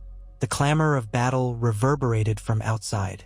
Robb spied an iron-bound door. Beyond it came the muffled snarls of gray wind. Somehow the direwolf could sense his master. Robb's men heaved the door open, and gray wind lunged in with a low growl, nearly bowling over the first man in line. Then the direwolf calmed, pressing to Robb's side. They had access to an inner courtyard, a side yard of the Red Keep. The keep's main yard was still contested. Shouts and the clangor of steel echoed from behind tall towers. Robb turned to the men. "We push on. Rally to me." They formed a wedge about 50 strong, with the rest securing the corridor behind them. Robb led them across the courtyard, hoping to reach the holdfast or a gate that would let the rest of the northern host pour in. The courtyard gates to the main yard were barred from within. Robb's men set to work with axes, hacking at the timber. Gray wind paced, ears flat. Beyond the gate, Robb could hear a fierce fight. Perhaps Baratheon troops had breached or scaled another wall. The keep was turning into a labyrinth of violence. At that moment, a knot of gold cloaks came rushing around a corner, perhaps fleeing from Baratheon pursuers. They nearly ran into Robb's wedge. The men paused, wide-eyed at the direwolf. One barked, "Fall back!" but it was too late. Robb's archers loosed, dropping two. The rest threw down their arms, sobbing that Joffrey had fled deeper into the keep. Robb gripped one trembling man by the collar. "Where is the queen? Where's my sister, Sansa Stark?" The man's face was drawn. I don't know, my lord." The Queen Regent took the boy king to Maegor's holdfast. "Some say she has all the ladies with her, but the keep's locked up." "Where?" Robb barked. "Straight through the main yard, up the ramp, behind the second gate." Robb thrust the guard away, telling his men to secure the prisoners. Then, with renewed purpose, he faced the barred gate. "Break it down." The axes resumed their work, chunks of timber flying. At last, the gate cracked. With a heave, they forced it open, pouring into the main yard. There, the scene was chaos. Dozens of Baratheon men battled a last cluster of Lannister loyalists near a flight of stone steps. Arrows littered the ground, corpses strewn about. Robb spotted the crowned stag banners, the red heart banners, swirling in the confusion. The keep's grand facade loomed overhead, windows broken, smoke drifting from an upper floor. The sounds of fighting echoed from deeper inside. Robb led his men into the fray, slamming into the Lannister flank with the direwolf's fury. The defenders crumpled. Grey wind snapped at them as northern swords hacked and thrust. Those who survived fell back up the steps, trying to reach the holdfast's interior. Robb pressed after them, adrenaline pounding in his veins. He had to find Sansa. At the top of the steps, a battered Baratheon knight turned and recognized Robb's sigil. He pointed to a massive set of ornate doors beyond an archway. They've barricaded themselves in the holdfast. Stannis' men are sapping the walls from the other side. We'll have them soon. Robb shook his head. We need them alive. My sister is in there, possibly. He advanced to the door, which was indeed solid oak and iron. Shouts came from behind it, muffled. The stench of fear seemed to permeate the stones. Seconds later, there came a flash of red fabric to Robb's right. Melisandre stood there, as if conjured, her face flushed with exertion. They burn inside, she murmured cryptically. The flames show me a mother's madness. You must act swiftly, or the queen will not hesitate to destroy all. Robb's blood went cold. He pictured Cersei Lannister with a torch in hand, perhaps near some hidden stash of wildfire. Help me break this door down, he snapped at his men. We cannot wait for sappers. They attacked the door with a newly fetched ram, each blow resounding. Splinters flew. A voice from inside, high and angry, shrieked curses and threats. Robb recognized the shrill timbre from stories of Cersei. Another voice, younger, shrieked in panic, possibly Joffrey's. The door groaned. Smoke drifted from beneath it, or was that dust? Robb's heart hammered. Sansa could be in there. Finally, the battered door gave way. The ram splintered it enough for men to charge through. Robb lunged forward, grey wind at his side. Beyond the threshold was a sumptuous hall in disarray. Rugs torn, vases smashed. A handful of Lannister guards formed a shaky line near the far end. Cersei Lannister stood behind them, clutching Joffrey's arm. Her face was smeared with tears and rage. Next to her, a battered Tyrion Lannister tried to speak, but she shoved him aside. Another woman cowered behind them, possibly the Lady Tina of Myr, or a lady in waiting. Robb's eyes darted across them, searching desperately, and then he saw her. Sansa Stark, pale and trembling in a corner, her dress torn, eyes wide with terror. "Sansa!" he shouted. She lifted her gaze, lips parted in disbelief. "Robb!" She started forward, but a guard yanked her back, pressing a dagger to her throat. Fury seared Robb's chest. Cersei's voice cut across the hall, trembling with hysteria. "Back, wolves, or I'll spill her blood right here." Robb's men halted, forming behind him. Grey wind bared his teeth, a low snarl that rattled in the hush. Joffrey clung to his mother, eyes darting about like a trapped rat. Tyrion stood to one side, face bleak, as if he knew how close to doom they were. The guard with the dagger to Sansa's throat was big-shouldered and trembling, sweat beading on his brow. Robb swallowed the madness burning in his lungs. "Let her go, Cersei. Your city is lost. Surrender, and you'll live." Cersei gave a shrill laugh. "Live? A hostage in Stannis' dungeons? With my father dead and my sweet boy dethroned by a pack of traitors? I think not." "Enough!" Tyrion's voice rasped. "Cersei, you'll kill us all. Let the girl go. We can still." She rounded on him, nearly frothing. "You dare speak to me? You, who betrayed our house time and again. You worthless wretch." She drew a small glass vial from her cloak. Robb's blood chilled. Wildfire? Poison? He couldn't be certain. "I'll see this keep burn before I let them take Joffrey or Sansa or me." Sansa whimpered, tears streaming down her cheeks. "Robb, please." Robb raised a hand to calm his men. If they rushed, the guard might slit Sansa's throat, or Cersei might fling that vial, unleashing wildfire. The tension was suffocating. Joffrey squealed, "Mother, do it. Burn them." Tyrion's eyes widened in horror. He lunged for Cersei's arm. "No!" she shrieked, yanking free, nearly dropping the vial. In that split instant, the guard shifted his grip on Sansa. Grey Wind sprang. The direwolf, as if sensing the moment, shot forward with incredible speed. The guard tried to slice, but Sansa twisted, and Grey Wind clamped down on the man's sword arm. Sansa fell away with a cry. Robb's archers seized the chance. An arrow flew, punching through the guard's neck. He gargled, collapsing. Tyrion grappled with Cersei's wrist, forcing the vial away from her grip. Cersei screamed, slapping at him. Joffrey scurried behind a toppled chair, shrieking. Robb sprinted forward, sword at the ready. His men rushed past him, subduing the last guards. One Lannister man threw his sword down. Another was tackled by two Northmen. Grey Wind still growled over the pinned guard, blood on his muzzle. Within heartbeats, the holdfast hall was secured. Cersei tried to flail at Tyrion, but he twisted the vial from her hand. Her eyes flared. "You wretched imp! Better a wretched imp than a mass murderer," Tyrion snarled. He shoved her aside, and she collapsed to the floor, chest heaving. Stannis' men poured into the corridor behind Robb's host, led by Davos. A crossbowman leveled his weapon at Cersei, but Robb waved him off. The Queen Regent lay there, sobbing hysterically. "Sansa!" Robb cried again, rushing to her. She cowered by a pillar, eyes wide. When she realized it was safe, she flung herself into his arms, sobbing. He held her tightly, feeling how thin she'd become, how she trembled. "Robb!" she gasped.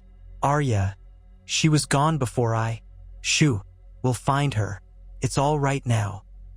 He pressed a hand to the back of her head, smoothing her tangled hair. Relief washed over him so powerfully that his legs nearly gave out. In the swirl of aftermath, Joffrey screeched, "Unhand me! I'm the king!" But a pair of Baratheon knights seized him. Cersei tried to lunge at them, but another knight pinned her arms. Davos stepped forward, looking grave. "King Stannis will want them alive for a formal trial. The boy king and his mother must answer for their crimes." Robb nodded, still cradling Sansa. Tyrion stood off to the side, battered and breathing heavily. He held the small vial of something greenish, likely wildfire. Robb met his mismatched gaze. Tyrion seemed resigned, shoulders slumped. "Lord Tyrion," Robb said quietly, "you aided me just now. I saw it." Tyrion forced a bitter smile.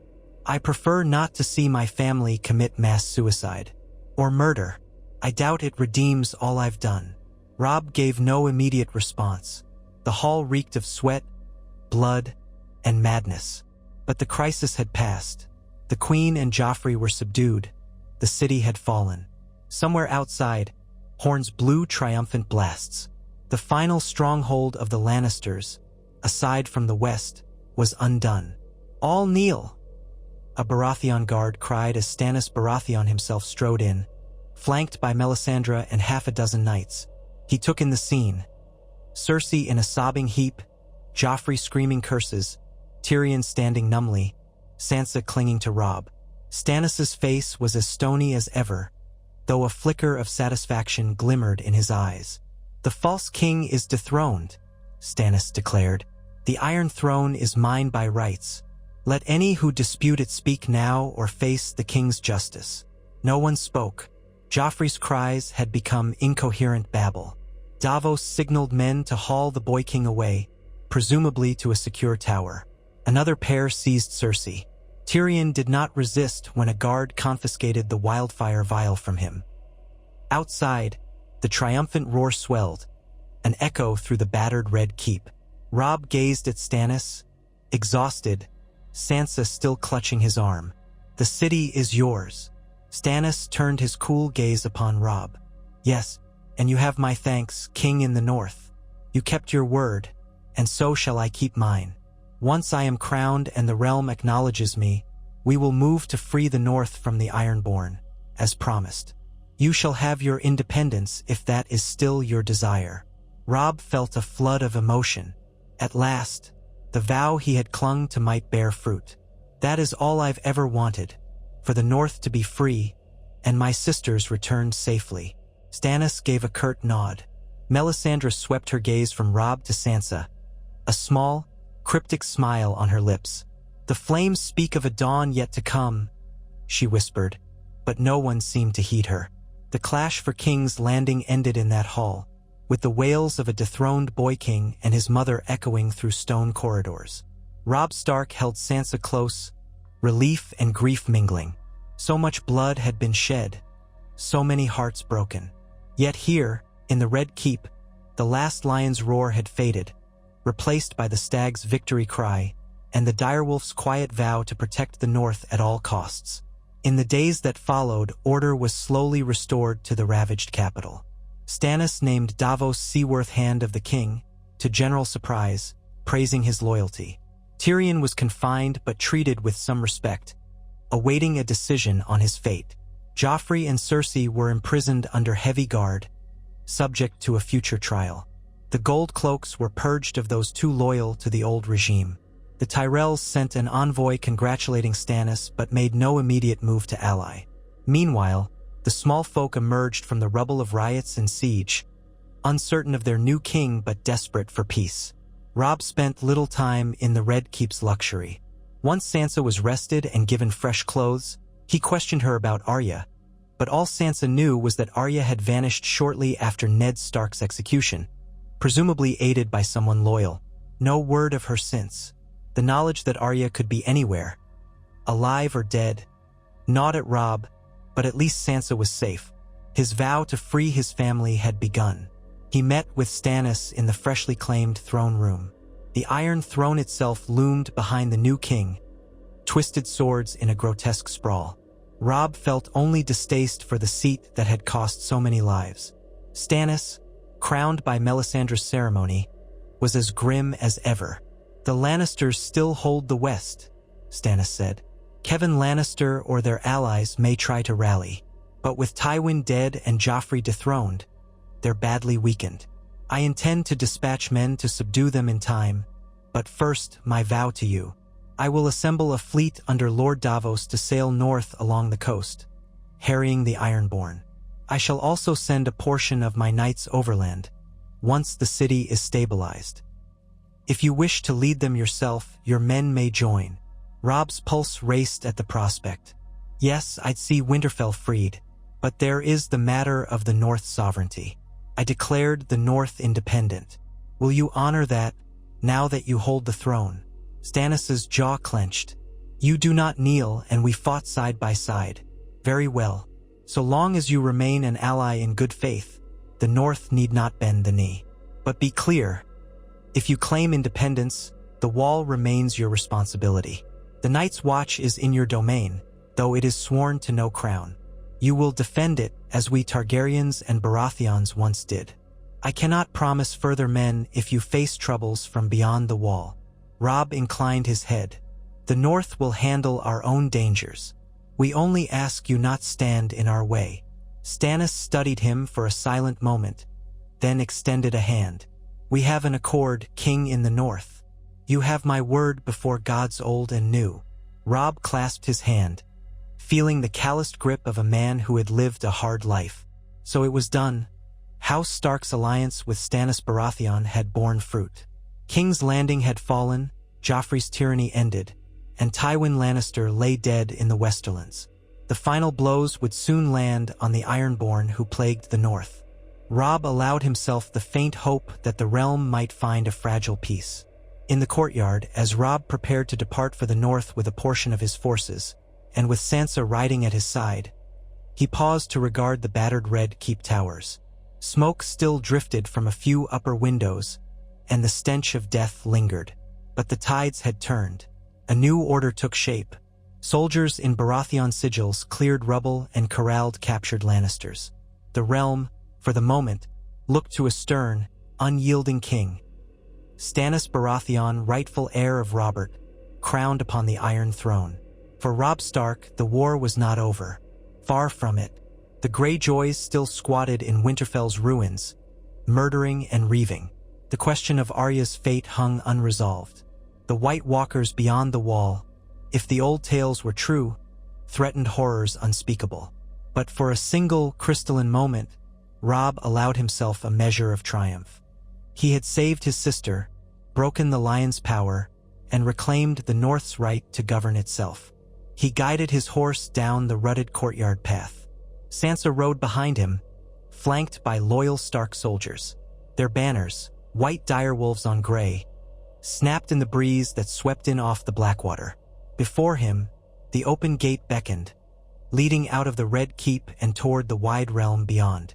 Gray Wind padded close, turning his head to glance at the city gates, as if to say, "We have done what we came to do. Now let us return home." Robb looked over his shoulder at Sansa, offering a small, reassuring smile. She managed a teary grin in return, relief softening her features. Together, they would ride north to reclaim what was theirs. Behind them, the Red Keep loomed, battered but standing, a symbol of a new reign. Ahead lay an uncertain road, but for the first time since Ned Stark's death, hope stirred strongly in Robb's breast. He was the king in the north, allied with the new king on the Iron Throne, and though war scars would never fully fade, the realm had at last begun to turn from the nightmare of Lannister dominion. That night, under a sky spangled with countless stars, Robb led his host away from King's Landing. The wind carried the scents of campfires and salt from Blackwater Bay. Somewhere on the horizon, winter loomed, but for now he carried the memory of victory with him, a testament to the cost paid in blood and sacrifice, and to the unbreakable will that had guided him through the darkest hours of war. If the cold winds rose tomorrow, he would face them with the sword in his hand and the direwolf by his side. The North endured, and House Stark, though battered and torn, still stood, poised to rise from the ashes and reclaim its rightful place beneath the great canopy of sky and snow.